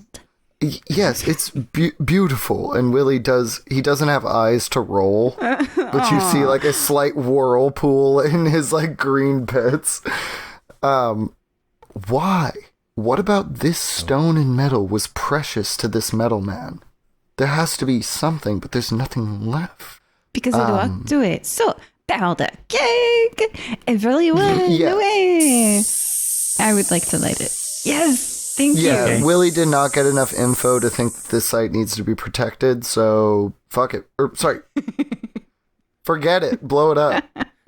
All right. 76 plus... If anyone's within 10 feet, but I told them all to be clear, then they could do a dexterity saving throw. But really, I doubt the stone can do a dexterity saving throw. So it takes the full 76, right? Yes. And as you tell everybody to be clear and they hear the sizzle of the fuse being lit, everybody just scatters. And you hear a cacophony of yelling no, I can't believe they're doing it. This isn't right. Or, no, this is going to be so good. When we finish it, it'll be fantastic. I shoot a look to Gatsby and I'm like, hey, help me out here. Wait, what? You live your lives on stories. History that you reinterpret. This is an artistic movement to show you that you and this town will move forward as artists and a community. Oh, yes, that's true. Yeah. So that's the help action. What he said. All right. So you place the gunpowder keg in the fountain. It explodes. And 28 fire damage. Is anybody or any of you players within 10 feet of this explosion? Nah. Okay. I need everybody to make a dexterity saving throw anyway. Uh-oh. Plate armor. Yeah, that's a 1. That's a 3. Well, I got a 5, but I would like to reskin it as Gatsby refuses to stand out of the way, merely turning his back, as cool guys do not look at explosions. If I can piggyback on that, I was giving my little speech from atop the statue and did not realize that Jade had lit it when she did. It was just like, oh no, I don't have time to get down. All right. Each of you receive 7 damage, bludgeoning, as stone just scatters beyond the 10 feet, just is pushed in all directions. And so you get debris that hits you, and that's all. You don't fall down or anything. You're just a little bit. And did I mention that it came with the complimentary hand pat? And I hand pat you all. I have 7 HP for you in a handshake. Very important. Is my spider affected by that AoE effect? Let me roll a d4. He is indifferent. Your spider's completely indifferent. As I'm pulling a chunk of stone that's lodged itself in my neck, because I don't have normal circulatory system, it's not that big of a deal. Are you okay, new friend? He does not care. Yeah, you're fine. He's just acting as a spider would. Just normal. Not affected. Front 2 legs go up for a second when he hears the explosion, but then they slowly go back down. I like to think... I love you. I like to think because Jade and Gatsby bought the spider, that the spider has, like, gotten some of their vibe off and is just, like, very, very French. So it's just hanging out with, like, a small cigarette and is like, what is the nature of life? I died today. It is just full of moments and beings. We are but small pebbles in the river of life. Does anything mean anything at all? I would say no. If not now, then tomorrow. But tomorrow never comes, for we only live in today. So I will eat a fly.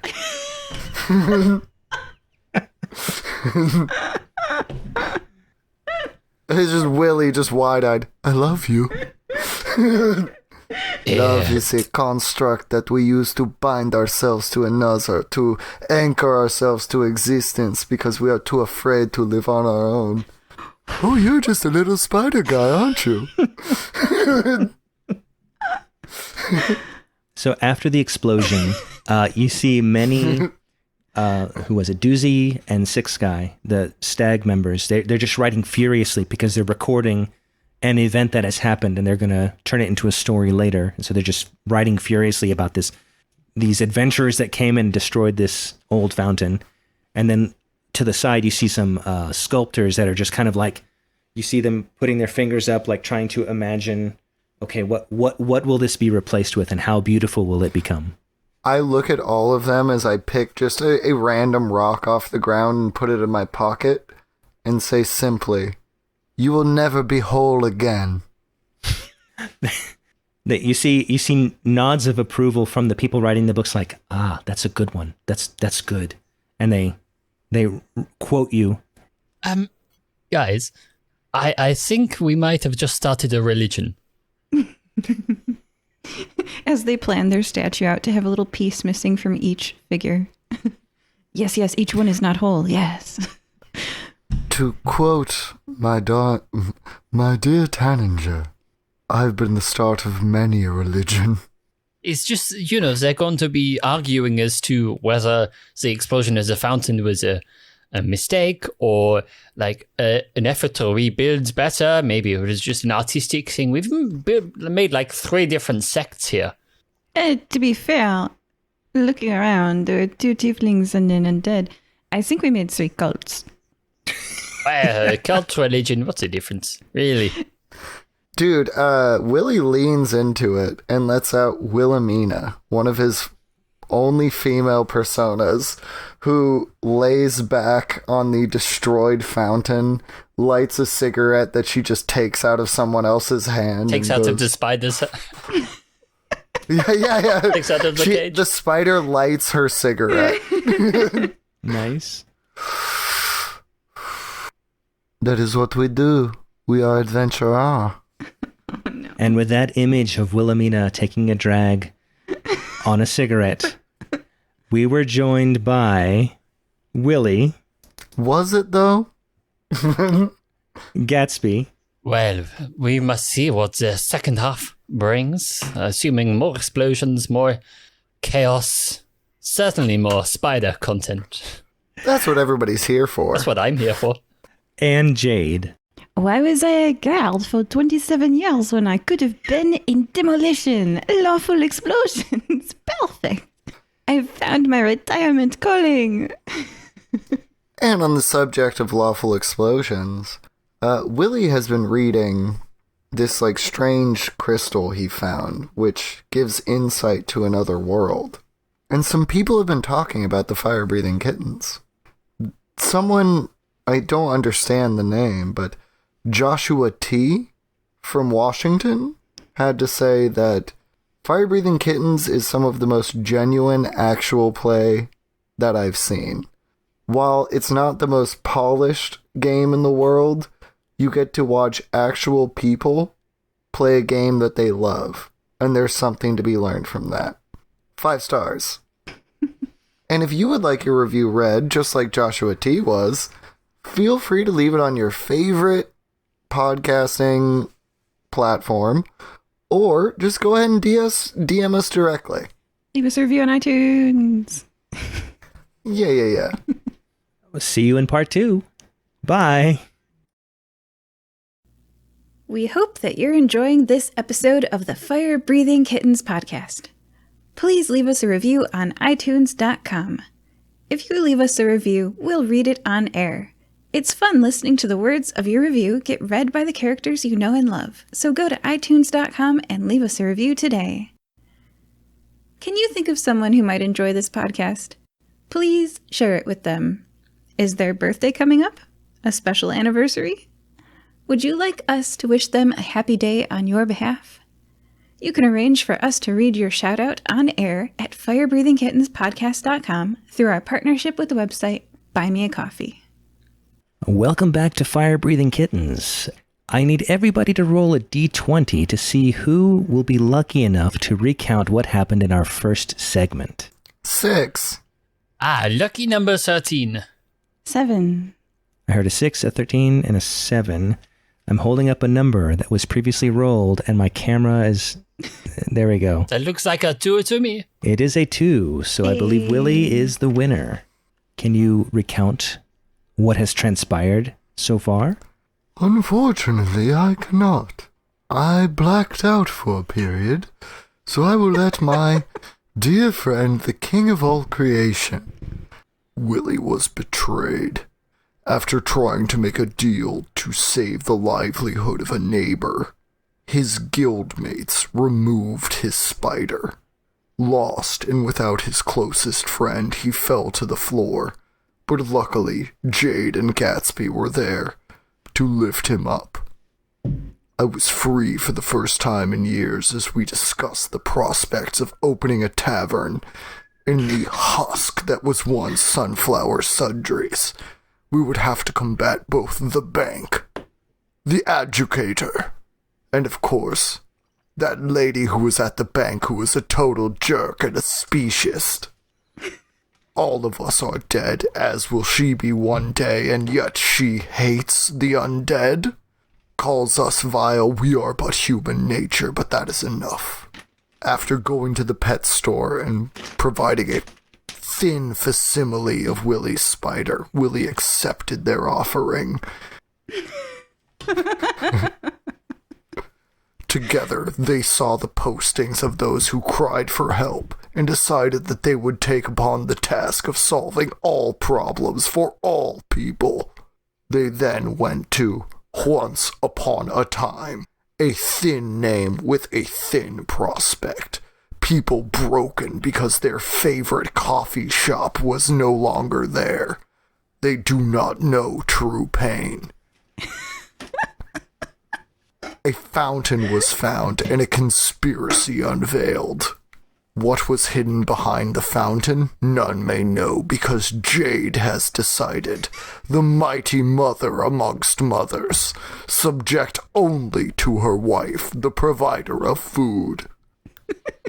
Thus we enter our adventure again.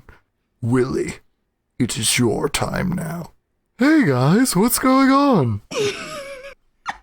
Oh, nothing really. You were just talking to thin air in the third person. It was really weird. I'm so sorry. Tanninger's been working with me through that. I get stressed out sometimes, you know? Yes, I thought it might have been the fact that you got hit on the head by a large piece of masonry when the fountain exploded. Oh, which time? Well, the one that just happened. Oh, yes, time.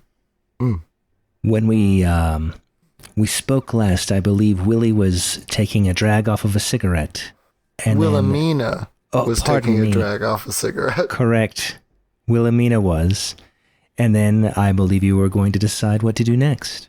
So the smoking green pits have turned much more dark, like a forest deep green, as in her life, Wilhelmina was from Albion. Sing this song for me again. It brings me back. The frog has whiskers on its face. She wipes tears from her eyes, licks the tears off of her fingertip. Let us go. We have people to save. As you get ready to go, around you, you see many people with brooms beginning to sweep up the masonry that is all over the place, and they're all either humming or singing Sweet Bad News Away. I slap one. Yeah. He stands speechless and shocked, and he slaps you back. No. You do not remember the words. Oh, the frog has whiskers, and the whiskers touch the soul. Let not the dirt touch your brow, but let it touch your soul. And this song, this is a little bit of Willy echoing into his other personas. This cleaning stuff is not good.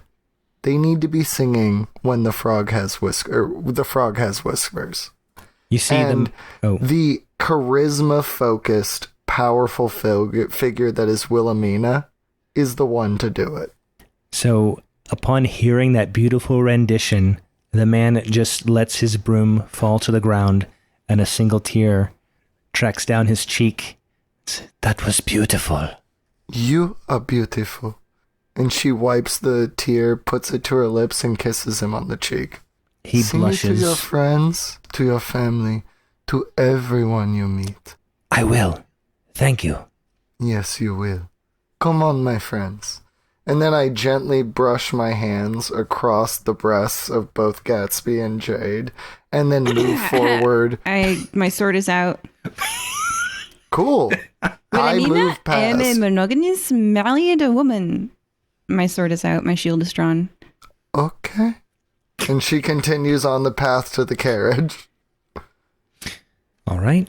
Where are you going to next? Well, I believe we have an appointment in wherever it is that we were going to go see the appraiser. Something Eponymus, Shyness Eponymu, or whatever it is called. To All right. Sheffield upon Emu. That's what I said. 'Tis a silly place. You do not want to go there. But on this occasion, we have to. Did I mess up the Monty Python quote? No, not at all. Okay. Somebody laughed. And hey, I'm talking just to you. Thank you for laughing. All right. So you track back. The way to Shireford is to go back to the intersection of the rivers Atime and Emu. You go that way. You hang a left to go north. And on the way, in the road, about, I'd say a third of the way to Shireford, you see a small gray man. One quick pause. Oh, yes. Real quick. Can I gather waters from both rivers and where they meet to bring back to Sunflower later? Because he likes water. So, yeah, I bring back 3 different waters. It has been retconned, and you now have water.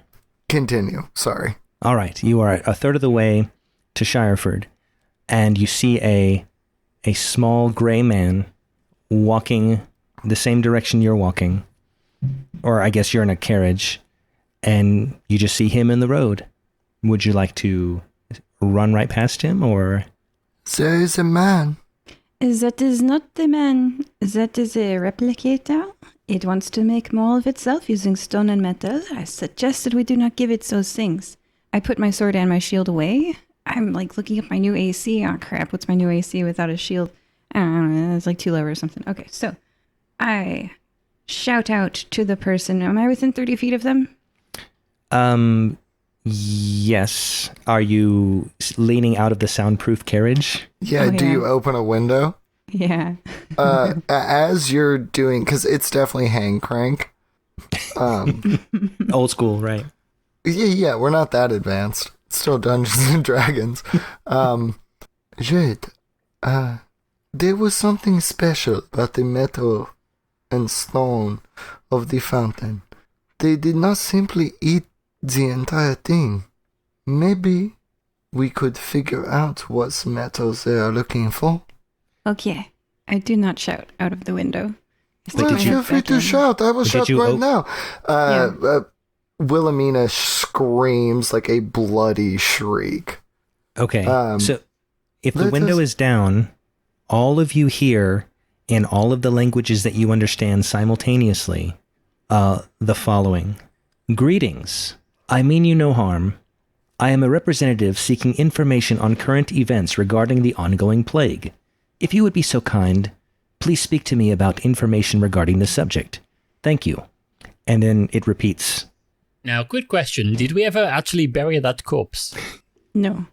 Okay, so that's still with us. Oof.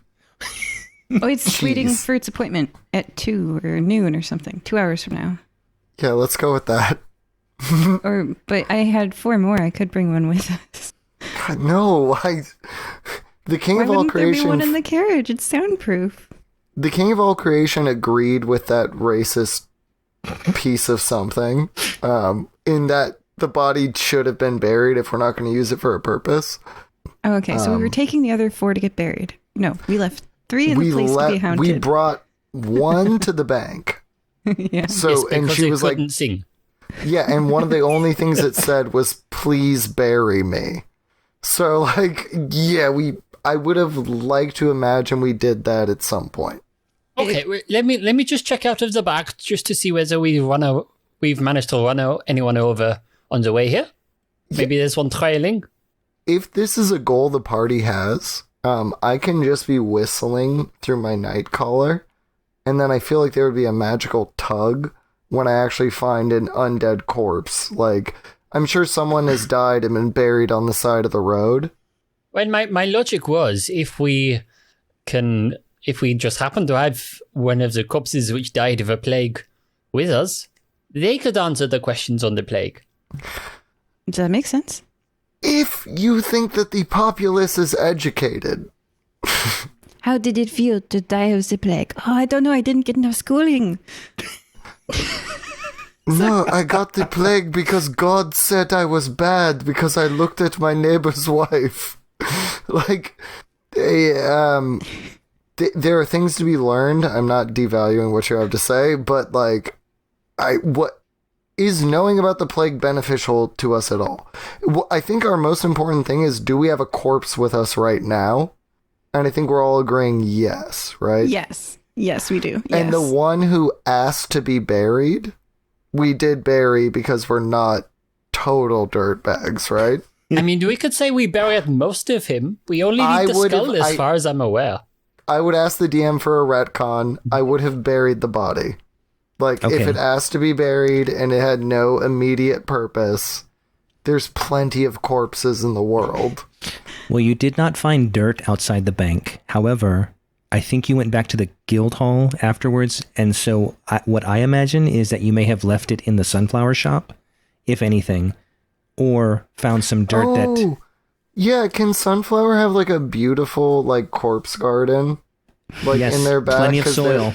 Because they're, like, a plant person, so they're not freaked out by bodies. Yeah, in fact, And- he welcomes that because it's nutrition for him.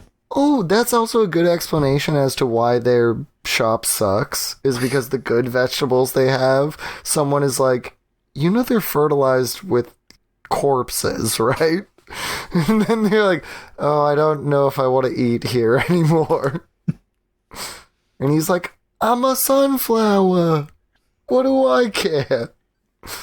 So you hear the small gray man repeat, "Greetings, I mean you no harm." And he continues his spiel as he's walking along. We cannot help you. The corpse that had the knowledge of the plague, we buried apparently.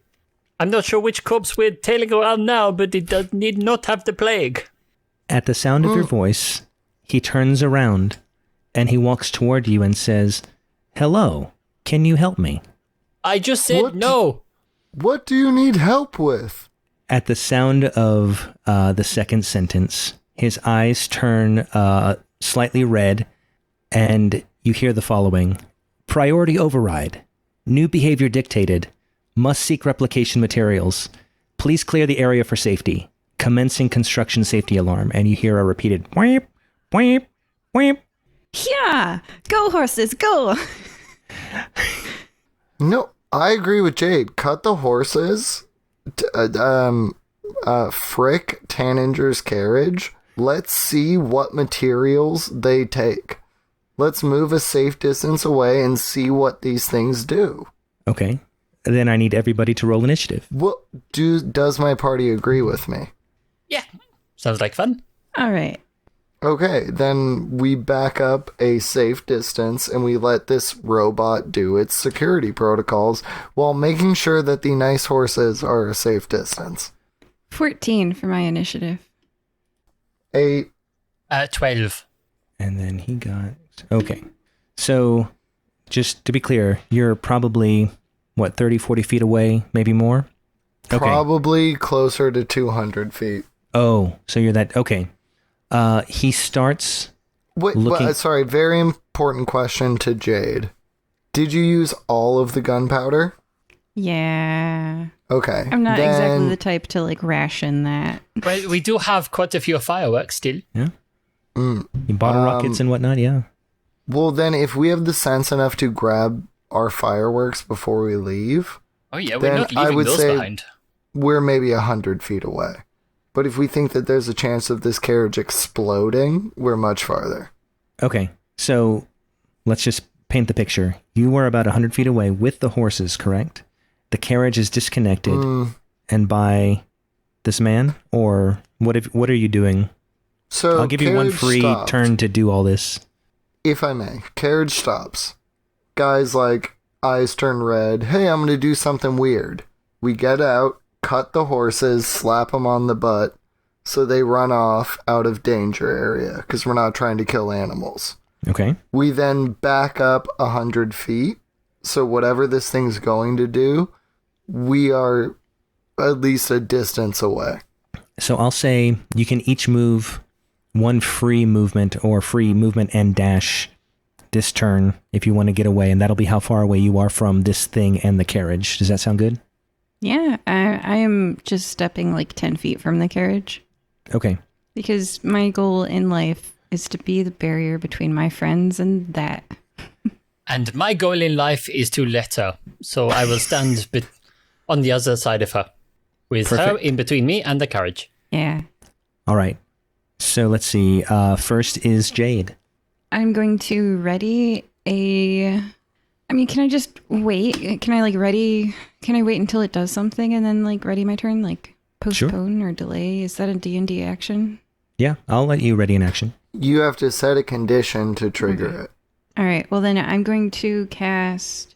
Do X if Y happens. Yeah, I'll cast Spirit Guardians if it tries to move past me. Okay. Okay. But not if it doesn't try to move past me. And that ends my prepared turn. Okay. Next is Gatsby. Well, nothing's happened as of yet, so I think it would only make sense to prepare an Eldritch Blast in case, he starts attacking us. Might not. Okay. Might do. Okay. And then Willy, you're up. Just an insight check, please. Okay. Roll an insight check. 17. And what are you trying to determine? What things is this gray man focusing on? Because I know from the fountain and the moon dollars things that, like, they didn't take all the stones. They destroyed the fountain to get at something. I'm trying to figure out what is the part, or what is the metal or stone that they need that they can't get. So that's a pretty good insight roll. So what I'll tell you is the amount of matter or substance from the fountain, like, it was harder to tell with the moon dollar because it was just a pile of rubble. But from the fountain, it was very clear that there was a chunk missing. And the amount of stuff that was missing is about the size of this guy. But what is the matter they're taking and why? I'll roll again if I can. I can tell you, you're right up on this guy, so you can see him. Why aren't they ripping rocks out of a mountainside and instead they're blowing up fountains to get at something? Well, that's my insight, like my intuition into their motive. Like, why are they doing it like this? Based on the interviews that you heard in Juan's, it seems like they don't go crazy until they're interacted with. And so if they're just walking solo, nothing, they don't deviate from just like trying to ask for help. I end my turn. Okay. Free action. Don't hit them. And I say that to my party members. Okay, so it is its turn. You see it look over the carriage, and the carriage, I assume, is made of wood, correct? Yes, the finest of ironwood. Ooh. Ironwood? What does that mean? It's like regular wood, but better. Oh, okay. It's like thicker. It's like regular wood, but it rusts. Pretty awkward. Yeah, but it like, there's a small stage in which it has like a really nice patina. I see. All and right. so like it's a luxury wood. Like, it's a designer bulletproof carriage. Ooh, very cool. Because Tanager is a 20th level character who has a lot of money. Yeah. And Willy in this moment has just stolen his dad's car. So and is watching for something to try and destroy it. And actively Classic letting teenager. it. Yeah, just like, well, we got to see how it eats it. Oh, yeah. So you see that this guy looks over the carriage, doesn't seem to find what he's looking for, and then turns to Jade and starts approaching her, and then will attack her. Not technically moving past me. So let's see. Does a 23 hit you? Just barely. All right. He punches you, or specifically in the you're wearing plate armor, correct? Yes. So he I guess somewhere in your plate armor he punches you, and that will be 14 points of bludgeoning damage. Down from 65 to 51. All right. He actually gets 2 attacks. Oh. So the second attack is a 19 to hit. That misses. AC All right. 21. So then he misses. He swings and he misses you, and that ends his turn. Sorry. Jade, you're up. Oh wait, I'm sorry. Did the Eldritch Blast go off? There was a reaction. No, it didn't attack me. Okay, so just wanted to verify. Cool. Wording. Yeah. Yeah, And for very listeners selfish. who are also players, that's why wording is very important for ready actions. All right, Jade, you're Yeah. next. So in 5th edition, do you have to... I think you can cast a spell and it doesn't provoke it. The only thing that provokes an attack of opportunity in 5th edition is leaving someone's area of effect, right? Yeah. So Correct. that means I can cast a spell while standing right next to this person. Haha. Yes. Older editions? No, I love you. I love you dearly. All right, so... So I cast Spirit Guardians. I've been practicing this ability, and everyone else does it, and they get like little angels, and it's so cool. And I get like, you're supposed to get birds, like doves. I get bats. So these bats appears and flit around me to a distance of 15 feet for the duration. If I am, nope, you guys can read the spell and find the spoilers. But Yeah, when I cast a spell, I can designate any number of creatures I can see to be unaffected by it. Those are my friends. For this affected creature, its speed is halved in the area, forcing it to focus its attack on me. Mm-hmm. And when the creature enters the area for the first time on a turn or starts its turn there, it's going to make a wisdom saving throw on its turn, okay? So at the start of each of its turns. Let me know, because my little bats are going to aggressive guano it. Could I ask Perfect. one little favor from you, Jade? Yeah. Could the bats be dressed like little Nicomoid town guards? Yes, they could. Because they're your bats. So, like, of course they have little helmets on and, like... Yes. They flit Cool. around with little helmets on around the head of this metal and stone person for my free action, since that was my action. Thank you. You're welcome. For my free action, I would like to say, you are committing assault. Is this a violation of the Nicomoid Town statutes?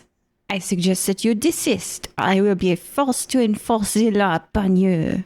And Unless you bribe them. yes, you must pay me adequately. And That's written in also, the law, I want actually. money, too. Okay. And then for my bonus action, woohoo, so many stuffs.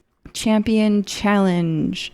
This is one of my channel divinities. I can use this per short or long rest twice. Okay, so Champion Challenge. As a bonus action, I issue a challenge that compels other creatures to do battle with me. Each creature of my choice that I can see within 30 feet. It's right up in my face with its stone face. Must make a wisdom saving throw. Is that related to being charmed? Is that like a... No. Okay. No. You can be irritated. I see. Okay. Cool. So I will make a wisdom saving throw now. I'm going to look up my spell save DC. Oh, I don't think that's going to be necessary. I rolled a 2. Okay, mine was 16. So, yeah, 16. Yeah. Yeah, that's lower than 16. So, Jade, give us some guard vibes. okay. I say, Alt. And now you cannot willingly move more than 30 feet away from me. All right. Yeah. So, leave my friends alone. That ends my turn. Cool. So next is Gatsby. Okay, so I will ask this question to Willy. So are we attacking this thing or not? I feel like I've gathered enough data, or have I not? Like, if I determined what metal it's looking... I know it... Okay, I can't do it because it's not my turn. So I guess I shout back. It moved from the carriage to Jade. Why? Well, I imagine it'd be easier to punch. It's looking for materials. Why Jade? Well, maybe That, like, metal? I'm trying Maybe to it's just prompt you sexist? into... Okay, so it's I am lady both a different bones. gender and metal because of my plate armor. Could I challenge you for a persuasion versus insight check to get the meaning of... You could just tell me. But you're an investigative journalist. Figure out why it's focusing on this one and not someone else. I did tell it to. There has to be something about Jade. I've definitely gone over 6 seconds. There's something about Jade that it wants more than another person. Why? Well, I don't really care. Am I attacking this or not? That was the Gatsby! question I asked. Fuck you, man. Whoa. I know. Let me try that So again. are we attacking? I thought I would get a bigger laugh. Oh. Gatsby! Come on, man! So is that a yes and no? Maybe? What? Do your best. I trust you. Okay. Well, I'm going to cast Hex. Okay, tell me about that. What does that do? So, I do not actually need to do any... Well, no one needs to do any rolling on this one. It just happens. So, I place a curse on the little metal creature. And until the spell ends, which at this level I can concentrate on for 24 hours, if I should so choose. And I do an extra 1d6 necrotic damage whenever I hit it with an attack. In addition, I choose one ability when I cast a spell, in this case, Wisdom, and the target has disadvantage on ability checks made with the chosen ability. Nice. Nice. So it has disadvantage Yeah. on these checks. And therefore, I will back up about What's my movement? Probably about 30 feet. 30 feet. So it doesn't go anywhere near me. And I will smack it in the face with an Eldritch Blast, which gets 2 blasts at this point. So one of them was a 19, the other a 24. Both of those hit. Both of those hit. Excellent. So I get 1d10 plus 5 for each of them. And now this is up to you, DM. Do we get the extra d6 per beam or is it in a total? Does it Because I say do have on to your roll next separately. attack or each attack? How is it written? It says whenever you hit it with an attack. Okay, then I'll say both. So both. Okay, excellent. So that the first one, I rolled a 10, so that's 15 plus 1d6, which I'll just roll now. So that's an extra 1. So 16 damage for the first one, and 14 for the second. So that's a total of 30 damage, 26 of which was force, 4 was necrotic. Cool. All right. It is looking haggard but still functional. Is that your turn? Yes, Willy, all I wanted was a yes-no thing, okay? We didn't need to make a big deal out of it. Let's figure out the why later. If you've already figured out you've been a clever cloaks, then good for you. I've Speaking of, got. But, I mean, the sass is, a little bit inappropriate at this time where Jade is getting punched. I'm okay. I mean, she's okay now, sure, but it's just something to think about in future. so Willy, it is your turn. I would prefer that we not murder them if possible. Detention is the law. Oh, It's okay, I've got a good way. That Okay. frog has whiskers. The frog sitting on the pad. The frog has whiskers, just Okay. like your ugly dad. Then Willy will cast Command. Sorry, that's the sports version. Listen Alright. to this song. And then listen being the command word. Like, don't take action on your next turn. Just listen to us singing The Frog Has Whiskers. Okay. Has to beat a 14, I believe. And it has Is that a wisdom throw? Is that a wisdom? Oh, yes. has- Then Woohoo. disadvantage, yes. Okay, give me one moment. Sorry. Oh, I'm sorry, rolled- just real quick, the quick calculation. It's 8 plus your level plus your spellcasting modifier. Okay. Is that right? Yes or no? For a monster creature, I'm not sure. Are you asking for the Spell command sa- spell? Oh. Oh, for the Spell spell saving throw, save it's 8 DC. plus your proficiency plus your ability modifier. Yeah. Oh, ability. So 8 plus 3 is 11 plus that. So it's actually a 15. Proficiency should be 4. level. And 9? Okay, so 16. Sorry. Okay, I actually rolled 2 19s. Ah. Nothing really matters. Oof. Only one Smallest church in San Sene. Disco Elysium reference. Oh. None of it matters. No. Nothing really matters. Yeah. Nope. So cool. Command fails. Spell fails. Okay. Anything else on your turn? Nope. Okay, it is its turn. At the start of its turn, I should remind it that its speed is halved. And please make a wisdom saving throw. All right, with disadvantage, correct? I rolled a 7. That fails. Please take 3d8 necrotic damage as my bats, they poop on you.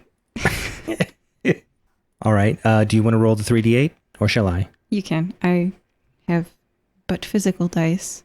But physical. Poop and butt jokes in the same turn. D&D. Wood. Look, man, I'm just trying to help you out. I'm giving you the help action on this terrible joke.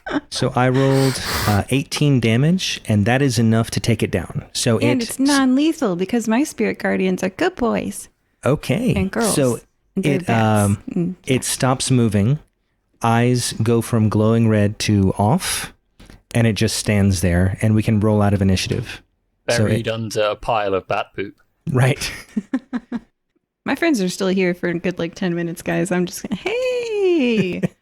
So what Nice to check would see it be to dismember this robot? uh,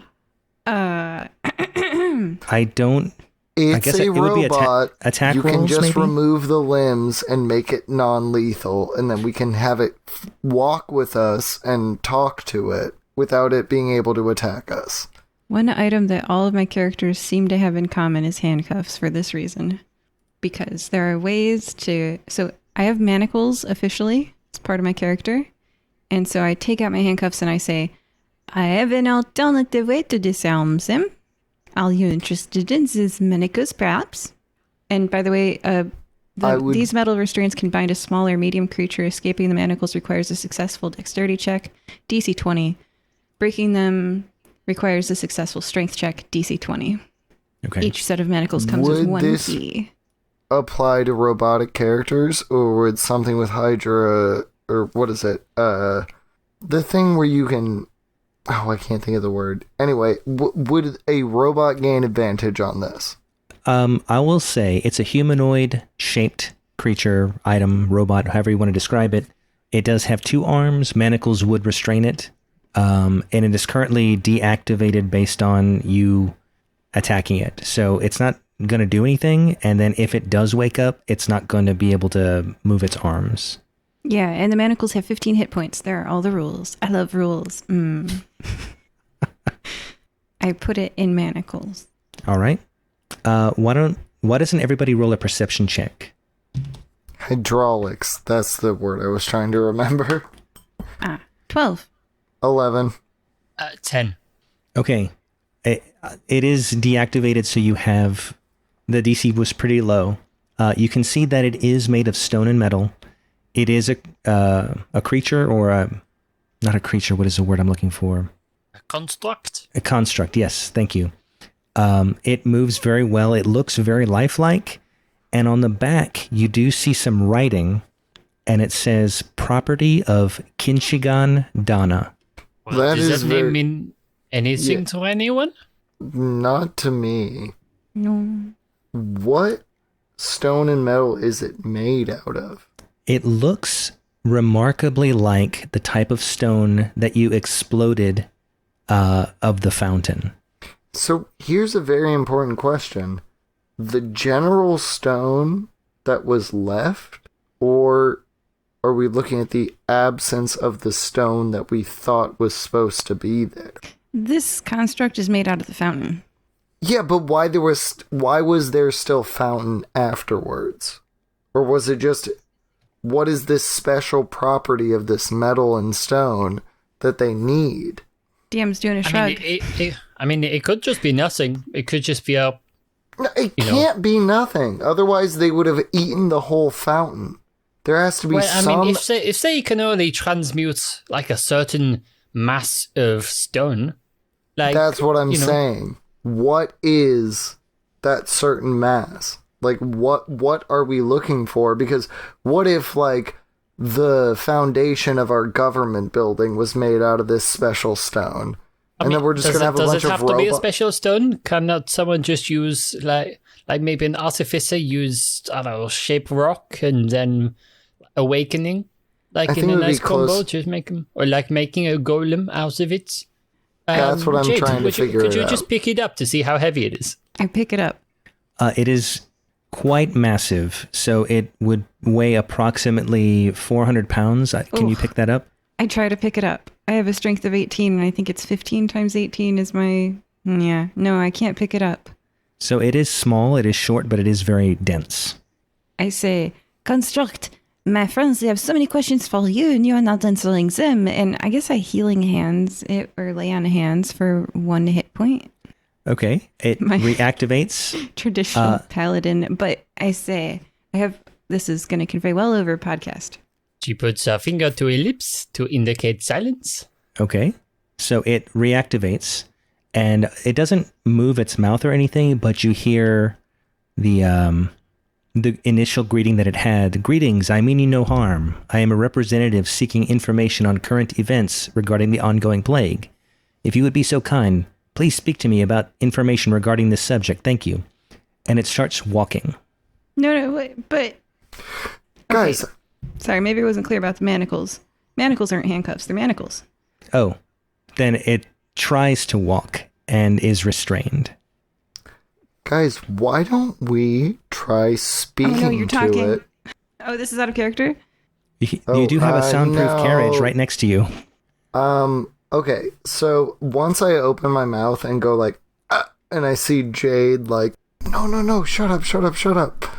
I motion to the carriage so we can speak in the, God, I'm glad I made this joke, soundproof carriage. Guys, why don't we play its game? What is our current plague? I believe it to be the Echoblem. The what? The Do you remember that time we were in the factory and they were like, drinks is pop, and you're like, okay, so you exploded the whole factory? The thing you let yes. loose, that was an Echoblem. So I explode a lot of factories, as it turns out. The one with the globe over, and that is... Yes. Yes. If you I don't remember that mind, one. I'm going to let Wilhelmina out because I feel like her accent would be easier to do. No, she is too antsy. I do not like her. Oh, No, and also we can't too open the fancy. window, so I don't You want have- anyone smoking in here. You have just not felt my hands enough. That being said, what if the Echoblem was the problem? The plague? But there was a plague card. Oh, that is material components. That does not speak to the soul. This is not art. That is a plague of the body, not a plague of the mind or the soul. Sorry to bring this up now. It may be, if anything, it's a little bit embarrassing that it's only just occurred to me at this particular moment. But if the thing that makes it go crazy or cuckoo is us speaking, I am telepathic. That's perfect. I was wondering why I did not know sign language, you know? GSL was so sign language. Yes, I can see you're struggling. Wonderful. So let's test this one out. I stick my head out of the carriage and I project my thoughts towards the metal person and go, qu'est-ce que c'est? Pourquoi? So are you asking who it is or what it's doing or what Well, exactly? I mean, strictly speaking, I'm saying, what is it? Why? What is it? Why? All right. It will speak the following. I am a data gathering robot, DGR Model 62B. I have been sent to understand if the plague of Mijlok has passed and it is safe for my owner. History check, baby. Okay, I will mentally bounce that to the other two so they can hear. So does Mijluk mean anything to you? Say back to it, say sir. Tell them it's safe. Oh, Oh, so basically you're saying to the robot that it's safe, like Yeah. no plague? Okay. yes, that plague is... So this is mental again. Yes, that plague has long gone. It's much sorted. We have at least 6 different plagues now, but none of them as dangerous as that one. Okay. You hear it say, priority override, new behavior dictated. Must seek replication materials. Please clear the area for safety, commencing construction safety alarm. And it starts going, brr, brr, brr. And I need everybody to roll initiative. Allez! Wait, can I get What? my history check? Oh, what were you, I'm sorry, yes, what were you checking on? The name, they said Oh. a name. Mijlok? Yeah. Okay.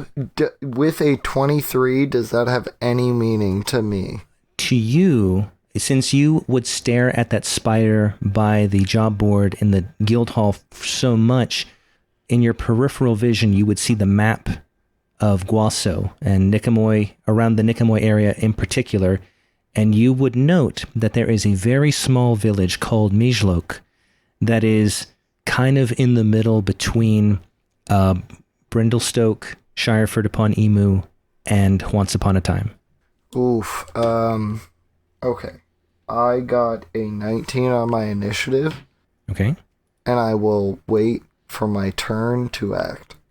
I got a 9 on mine, and by the way, I'm still concentrating on the hex. Okay. I only gave you 1 hit point, sucker. That's true. 6 on my initiative, but I point out to my friends, It is mostly dead. He's not that's dead okay. yet, but mostly. Okay, All I right. mean, what we could just, like, throw, like, a bottle at him. Yes. Here is one. I hand you a wine bottle. Okay. Thank you. It is Willy's turn. I hand you a wine bottle.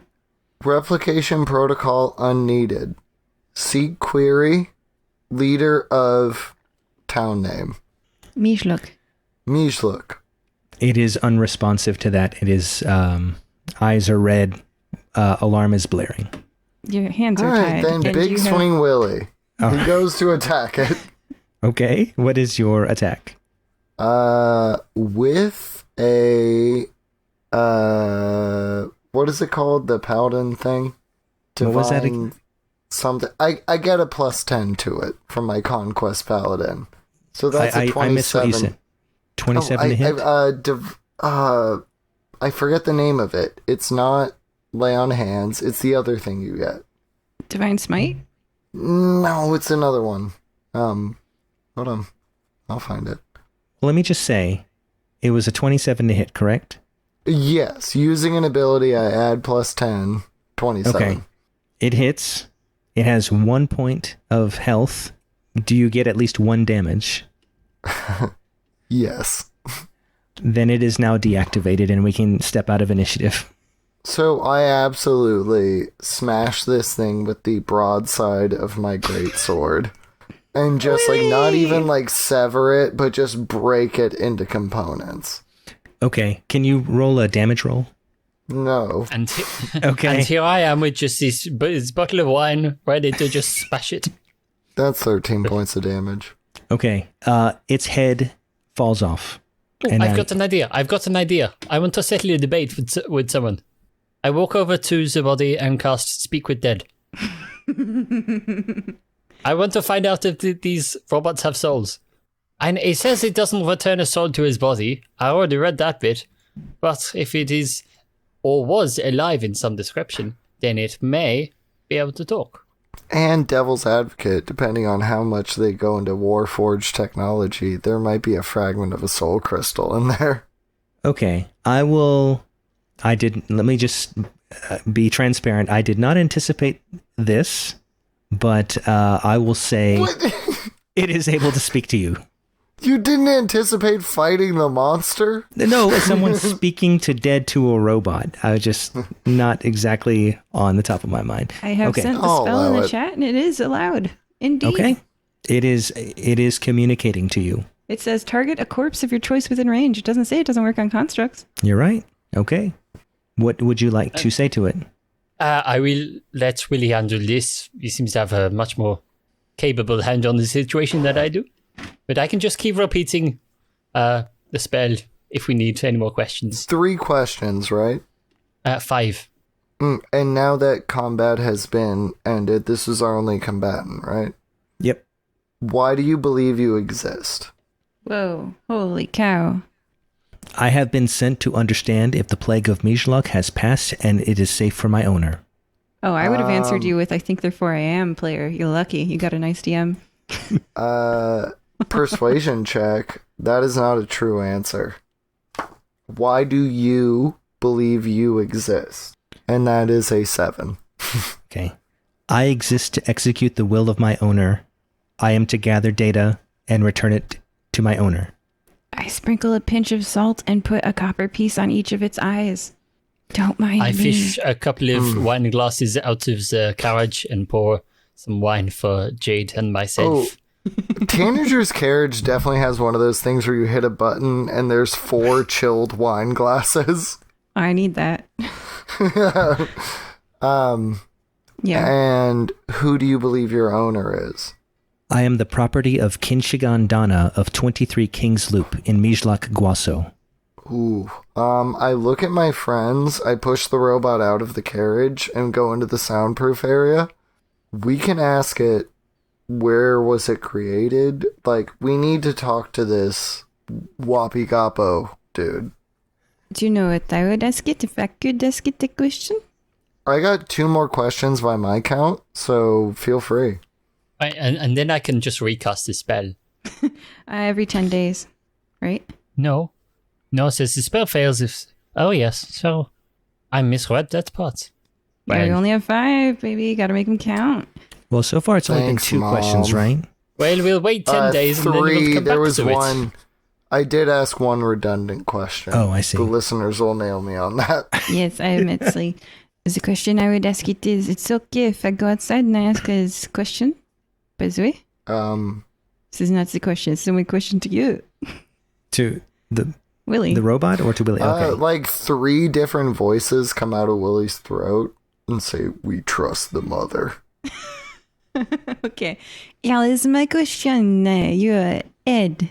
I sprinkle more salt on it. This is a gentle repose. It is currently the year 49595. In what year are you created? I was created in the year 49595. Thank you. That is my question. Dang. We know by who. I guess the only question that would help us figure out who to talk to is where. 23 Kings Loop, Miljuk Guasso. Name of the person is Kinshigan Dana.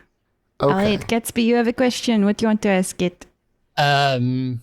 It's not so much of, I mean, we could just, put this out of his misery, if you wish.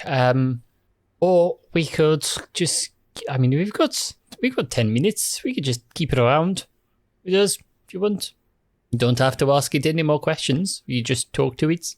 Want some companionship, or we could perhaps use it as some sort of navigation device.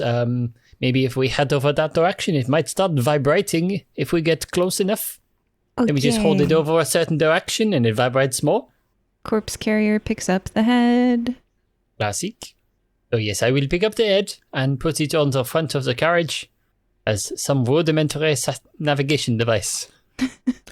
I will remind The you. souls of the damned screamed from our wood ornament as 2 devilkin and a dead guy roll away. Oh, are you pushing the carriage because your horses have been slapped away? Do you want me to call a steed? I don't have I'm it sure prepared.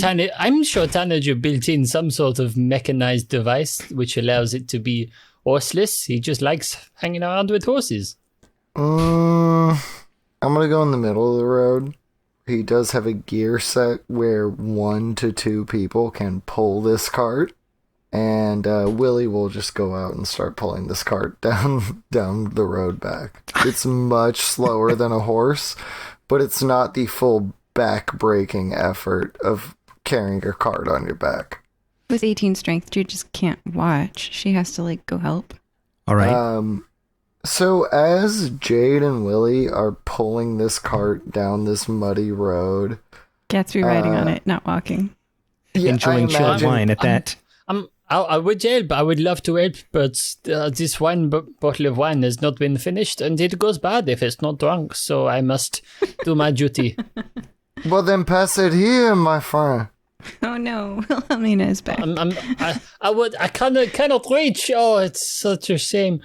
Oh, that's good. Wilhelmina delicately puts her hands on Jade's waist and uses that. You can as carry the cart fulcrum. yourself. All right, Yeah. bye. I'm gonna Hey, sit in this it is too. Wilhelmina, baby. But goes up and takes a drink, and then we'll pull the cart afterwards and be like, "This is a mess." I don't know who you're talking to because I'm in the cart. Gatsby, are you still above? Sorry, the wine has got in my head a little bit. Yes, it is a little bit of a mess, but tends to happen.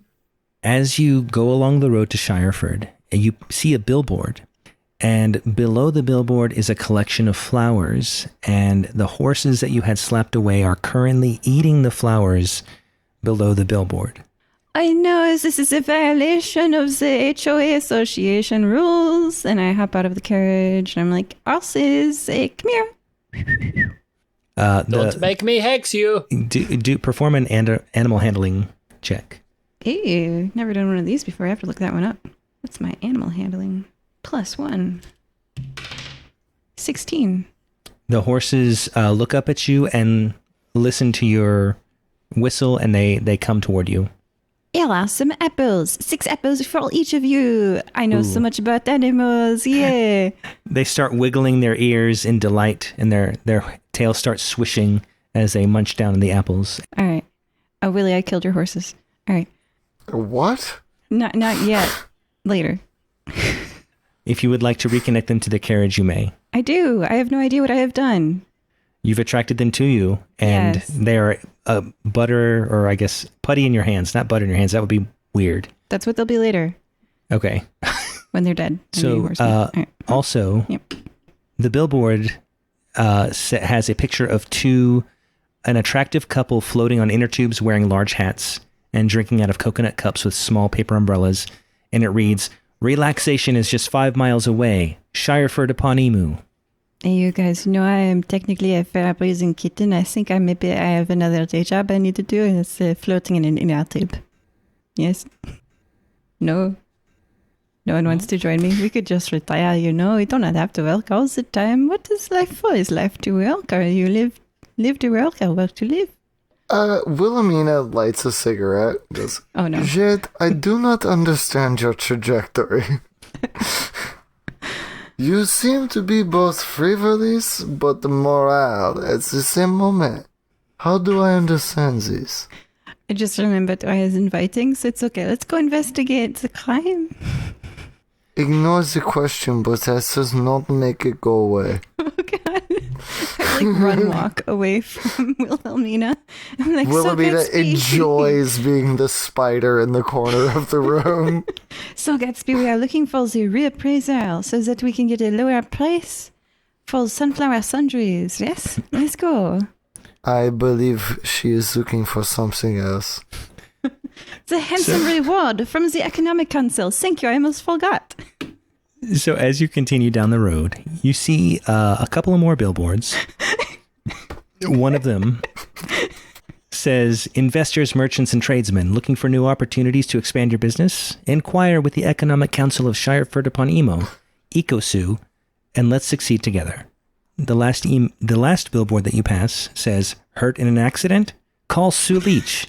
You don't pay unless I win. Sue, Sue, Sues." And then in small print, "Main office in Sue, no longer taking adventurers as clients." And when you see the picture of the lady of Sue Leach, it looks exactly like Jade. What? I'm sorry. Say what now? The picture of the lawyer in the billboard looks exactly like Jade. Jade, did you ever pose for any, stock portraiture?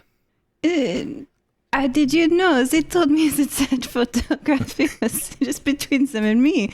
No, Well, evidently it is not. that looks like me. Willie uses his speed portrait ability to make an exact replica of this. That also looks like me. Oh, I feel flattered. I do not have many fans. You know, the age lines around my eyes has been harder to get appreciation. Wilhelmina Okay, gives you a little appreciate wink and Okay. goes, So, but no, I'm a married "Oh, you're going to talk woman. about how pretty you are too, Wilhelmina?" Oh, God. All right. So, but my wife, perhaps she may not like this billboard.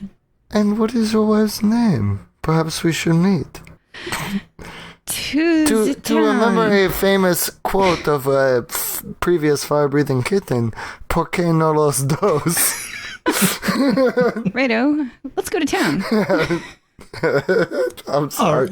I gotta put her to the screws. All right, I as you dig get around the seat cushions for a second bottle of wine. I seem to have finished the first one. Yeah, no, Tanager's carriage, if you delve deep enough in between the cushions, an emergency stash of liquor emerges. It pops out like it was James Bond ready. All right, so Gatsby, if you finish that bottle, I'll say you have disadvantage on perception checks, but advantage on persuasion checks. Well, that's just the way we do things here.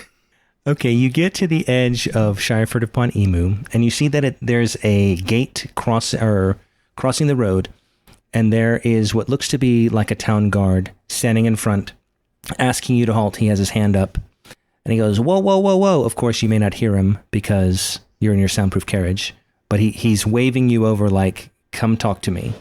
Gatsby, do you want to be the perception check for the group? totally. I would do that. Out of the way, small, tiny person. We are on a mission from a higher power. Your boss. Hey, Wilhelmina scuttles into the front seat, puts her legs over Gatsby's, and just, like, tries to do the most uncomfortable, like, do you really want to keep talking to these people, or do you want to let us through? It's okay. I feel very persuasive all of a sudden. I think I can do this. I'm so sorry, he's drunk, I will give Yes, so a let us help through. action. It's unnecessary. so all I'm doing is I'm checking to make sure that we don't get another problem like we had earlier. We had an incident, and you don't look like the perpetrator that we saw earlier. So can you please state your business? What about our oud ornament? Good grief. Yeah, that's the guy. I see you caught him. That's great. I assume you're the people that are replying to the letter we sent to the fire-breathing kittens? What do you mean is this letter? And I hold up the letter. Most of it is covered in wine. That appears to be legible. So that is, I believe, the one I am thinking about. So yeah, okay. So I'm glad you guys are here.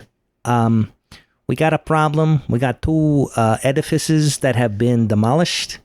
We got the Valachenko Mart that got destroyed, and the Silver Tree that got destroyed. And it looks like you caught the perpetrator and used them as a hood ornament. I'm a little bit disturbed by that, but I'm glad you solved it.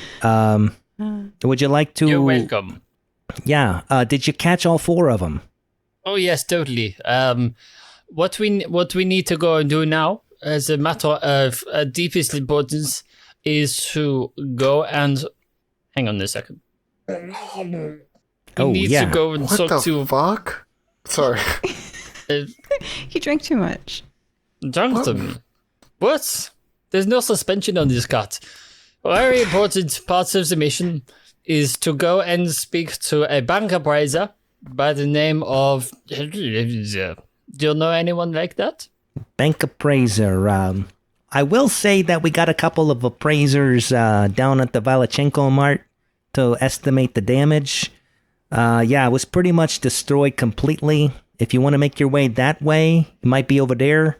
Or you can go over to the Silver Tree shop and see if he's there. He's in one of those two places, just checking out the damage.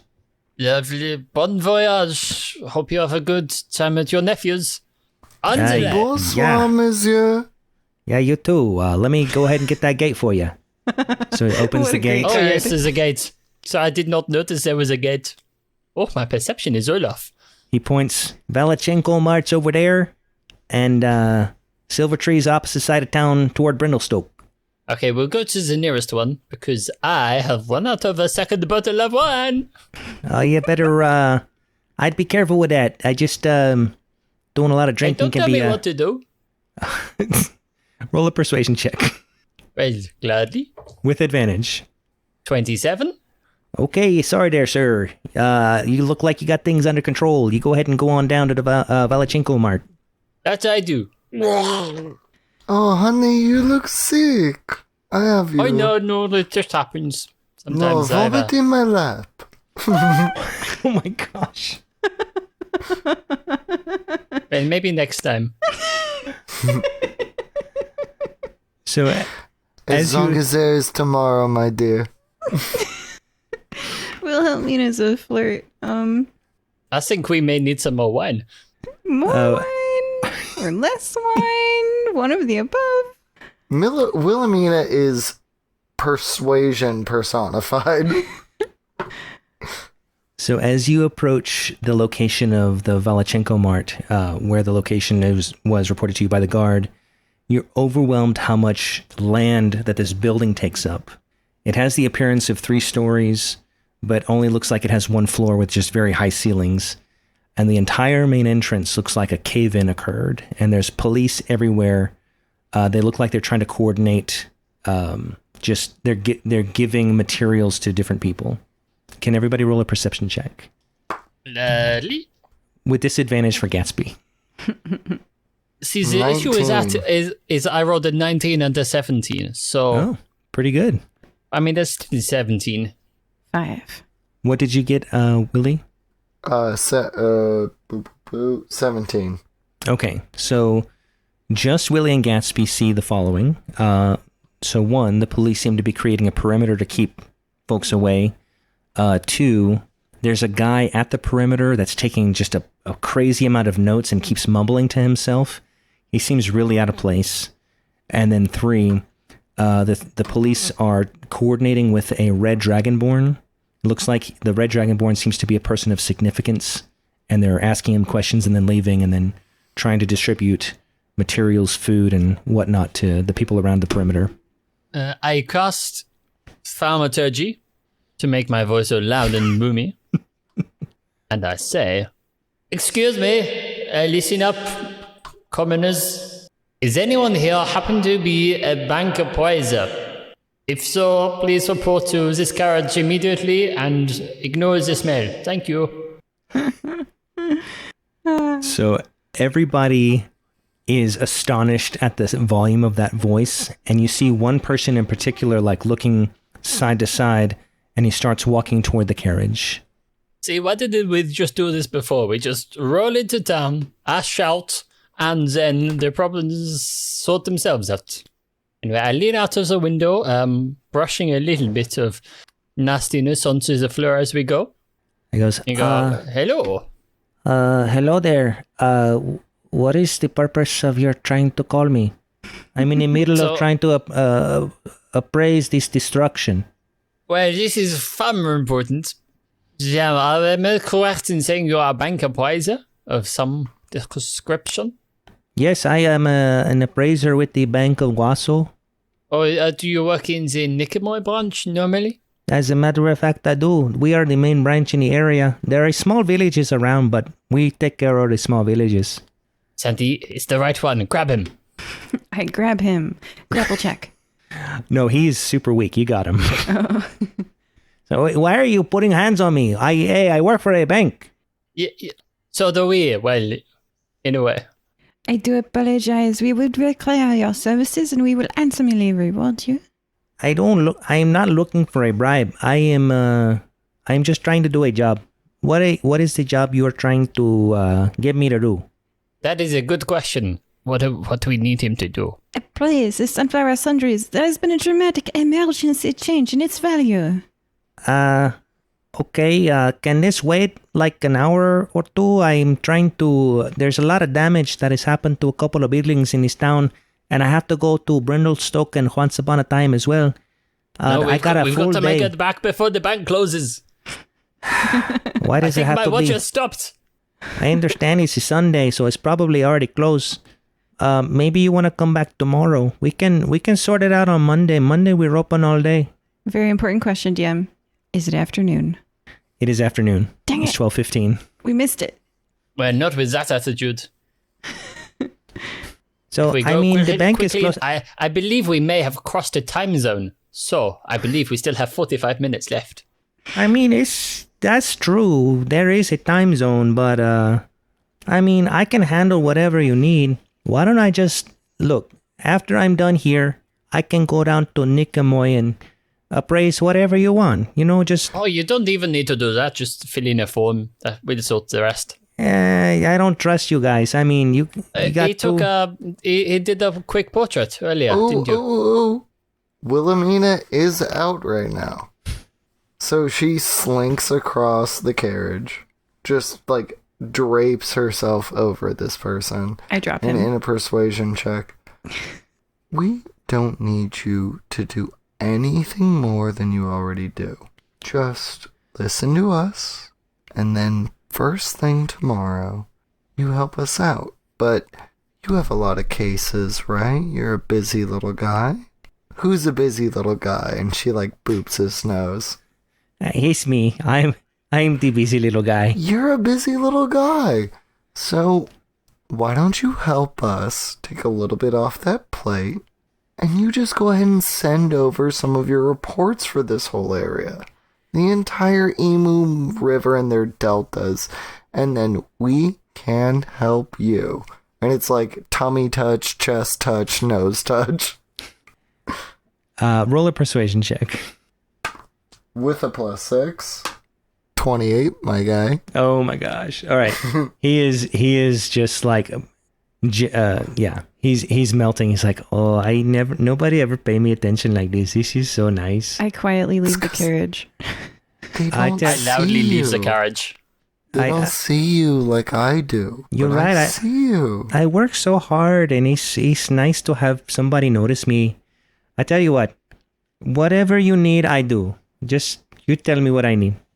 Go take your socks off. I'm gonna just go ahead and go through all your bags and all your pockets. And when you're done getting comfortable, I'll be right here for you. Okay, that sounds very, very good. It does sound good, and it's true. And I'm just handing all of his personal effects out the window to my party members. Hey guys, real quick. We've been looking a lot into of what's been being broken. We have an insurance adjuster here. And also, maybe just make copies. And he definitely just spent 7,000 gold.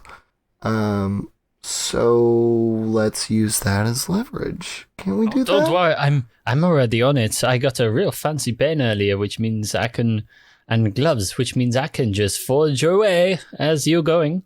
Wilhelmina leans out of the carriage, gives you a kiss on both cheeks, and go, Gatsby, that is why we love you. And please, can you just push some coin Jade's way? Thank you so much. I'm so confused. Oh yes. Oh. I will confusedly give one coin to Jade. You're a cop, and from what many of Willy's personas understand is you like bribes and you will ignore crime if you get a bribe. As That's cop what- said to teach me to do this. Yes, what? I don't even know what's going on. I'm outside of the carriage. I'm being passed a am sock. taking, I don't like, understand. Nope, don't we explain. were- Don't explain. I don't need to know. Thank you for the coin. So I know you were. Look, shiny coin. Look. I walk away like there's technically a coin been thrown. I don't really care where it got thrown. I just walk away. I'm like, I don't see this. I see nothing. They're good people. They're good people. I'm good people too. Ding ding, incorrect. So, do you want me to go over to the place tomorrow, or what were you thinking? All I need you to do is sign this one little piece of paper. You have such a cute signature. Just put it on this paper right here that says that this property is only worth 10, just a mild 10% of what you thought it was. But don't worry, because you still have all of your stamps and all of your accolades that you've worked for. And there are people, well, they are not government, will pay you for your skills. And honey, I feel like I should pay for you. Oh, you don't need to do that. That's very nice, but I can sign it. I've been practicing my signature, so that is all right with me. Let me go ahead and sign that. And so he Full signs. on invoking this nice person into mob culture as a, like, yeah. Well, you rolled super high with persuasion, so he's just like, he'll do anything. Well, all It I is need nice to be do- noticed. I'm gonna make a roll. Could the DM tell me high or low? Low. Wilhelmina does a just small adjustment to the document that nets Willy an extra 10,000 gold pieces. All right. Willy would never do that, but he slipped Wilhelmina? today, and yeah, Wilhelmina would. So everybody still gets his 50,000 gold piece deal, but her and him know it was actually a 60,000 gold piece deal. Nice. All right. Well, you're I think you successfully helped your sunflower friend. Yeah, he just needs to have his vegetables rot in a keg instead of on the showroom floor. So as the discussion's happening, a red dragonborn approaches your carriage and knocks on it. I move a dial away from the carriage and, just rubbing when you lift your foot and your toe touches the ground, you're just moving your ankle back and forth like, don't mind me, not paying attention. Mm-hmm. Oh, well, Gatsby has stood a couple of paces away from the door of the carriage, just frantically scribbling away. You go, oh, yes, can I help you at all? Please say no. Yes, I am looking for bank adjuster.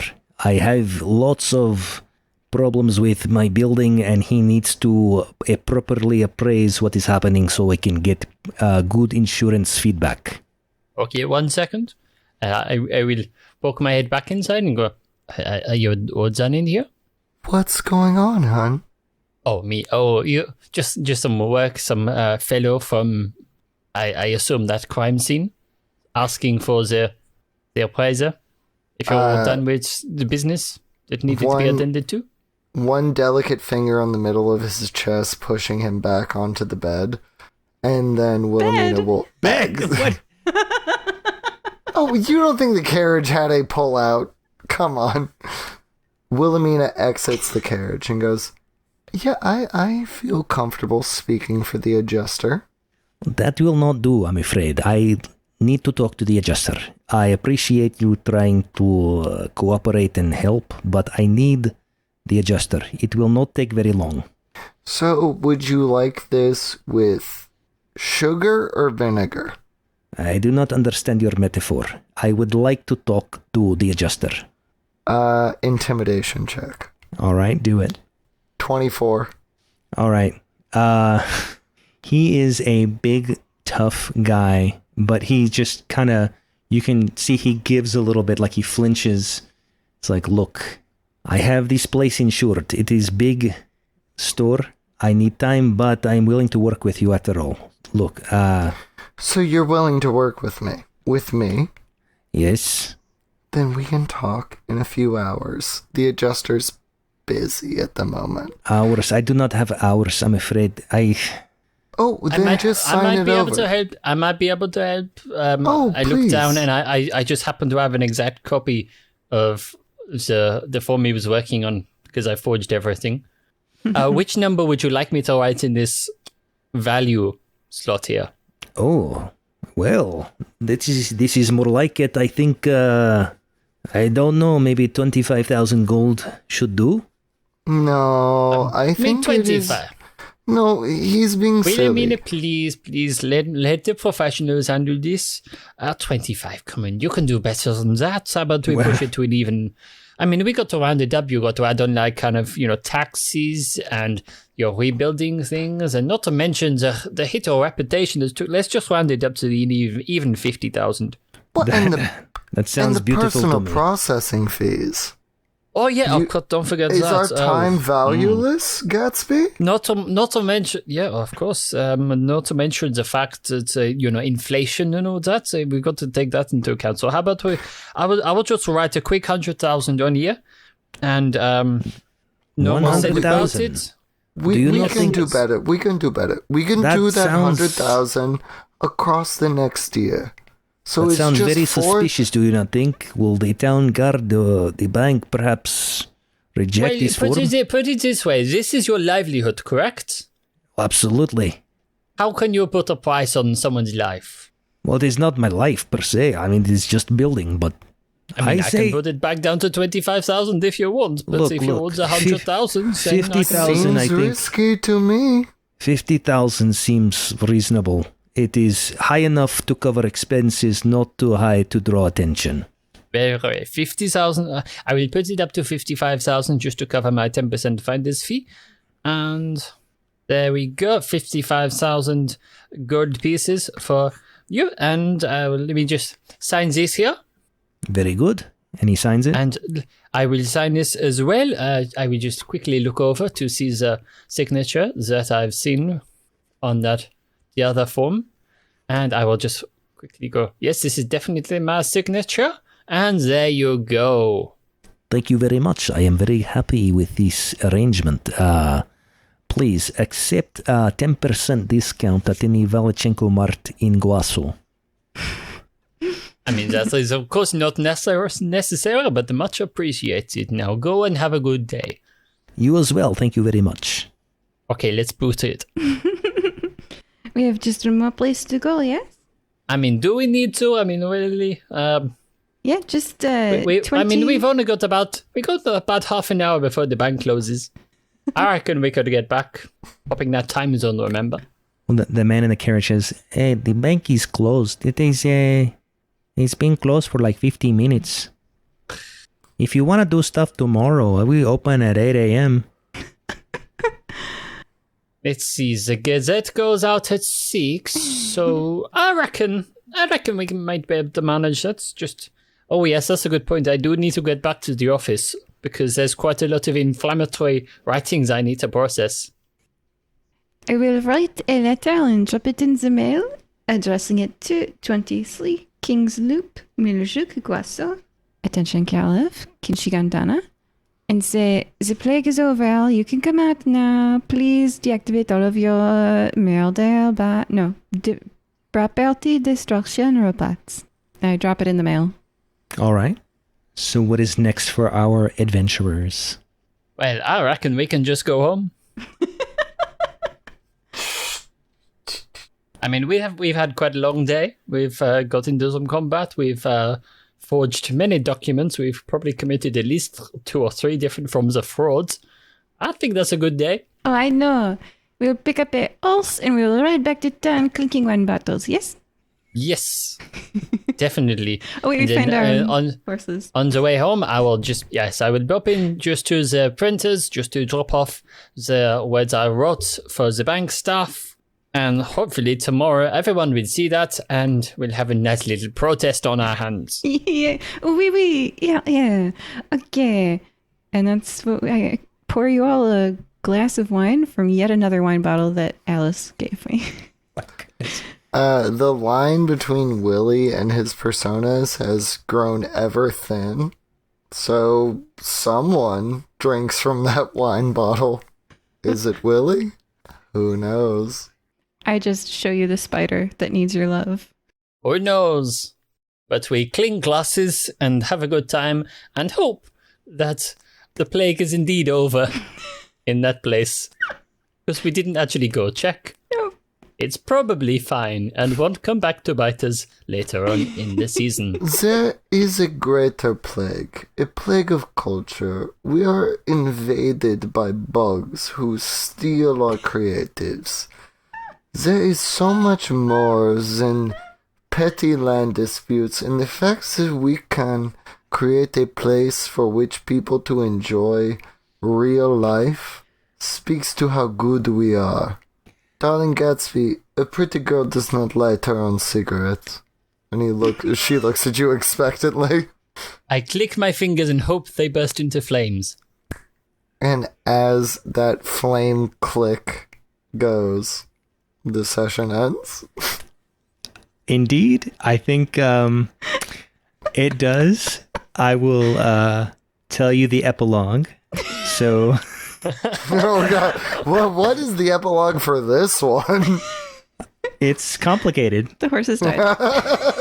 So, the sunflower shop, the high sprout sunflower, or sunflower high sprout, is over the moon because not only does he get a reduction of the appraisal of his building because of the corpses, and then your forgeries with the appraiser, but then also Gatsby was able to acquire some money on the side from that contract with the owner of Valachenko Mart, or the Volmart, if you will.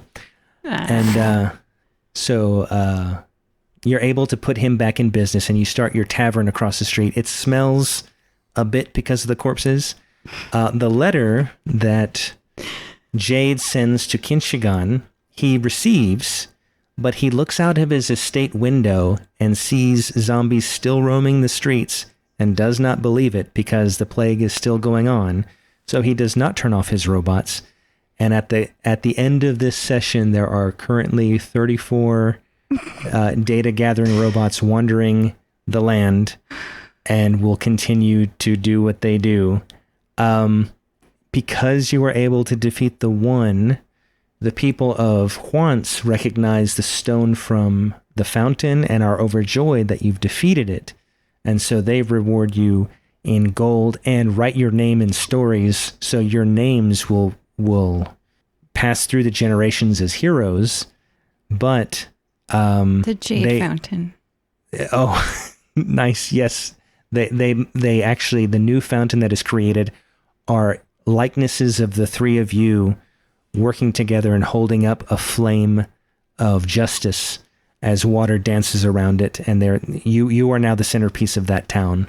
Ooh, can it be two horned figures going up at a corpse that is decaying, and then in, like, the cusp of their hand is the light of progress? Yes, they do consult you as to how you would like the fountain to look because you are their heroes.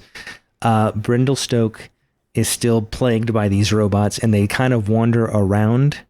Kinshigan does send a letter back to Jade asking why she would lie to him so blatantly. And you left a return address. Of course. Yeah, she's very proper. And so that concludes our session. Mom, you got a letter. And you also make a nice new home for your spider, which replaces your previous spider. And Nusalag promises not to evict any of the spiders in the guild hall again. So yeah, that's a victory. Willy feels multiple entities in his throat wishing to say a curse onto Nusalag to ensure this, but Willy swallows it down and just simply says thank you. Nusalag pats you on the back and says, "Oh, Willy, we're so glad you're with us," and he walks off. And that concludes our exciting episode. Thank you for joining us today. Today we featured Jade. Coming, dear. Gatsby. Well, we won some, we lost some, but the important thing is we got a replacement spider for our friend. So all the zombies and murder bots walking around could never replace that spider. But we could at a pet shop. And Willy. The whiskers on the frogs speak many tales, but what we love most of all is the one who prevails. Thank you for joining us. Bye-bye. Bye. Adieu.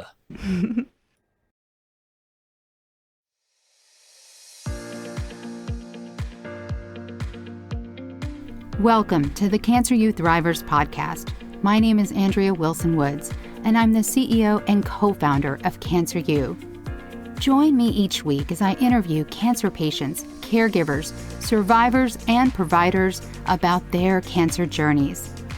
You're listening to Cancer Youth Thrivers, where real people share true stories.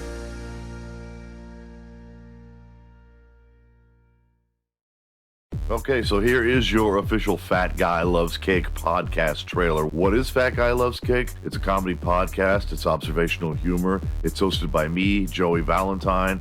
It's every Monday, Wednesday, Friday, bright and early for you. You can listen to it on your way to work, get a good laugh. I talk about whatever's on my mind, and I promise you will not find a funnier podcast on the internet. 30 minutes to an hour every Monday, Wednesday, Friday with me, your host, Joey Valentine, on Fat Guy Loves Cake. Often, we face a conflict with our mind while deciding what to do and what not to do. This podcast is one of a kind. Here, Bro faces a tussle with his mind while talking with the audience.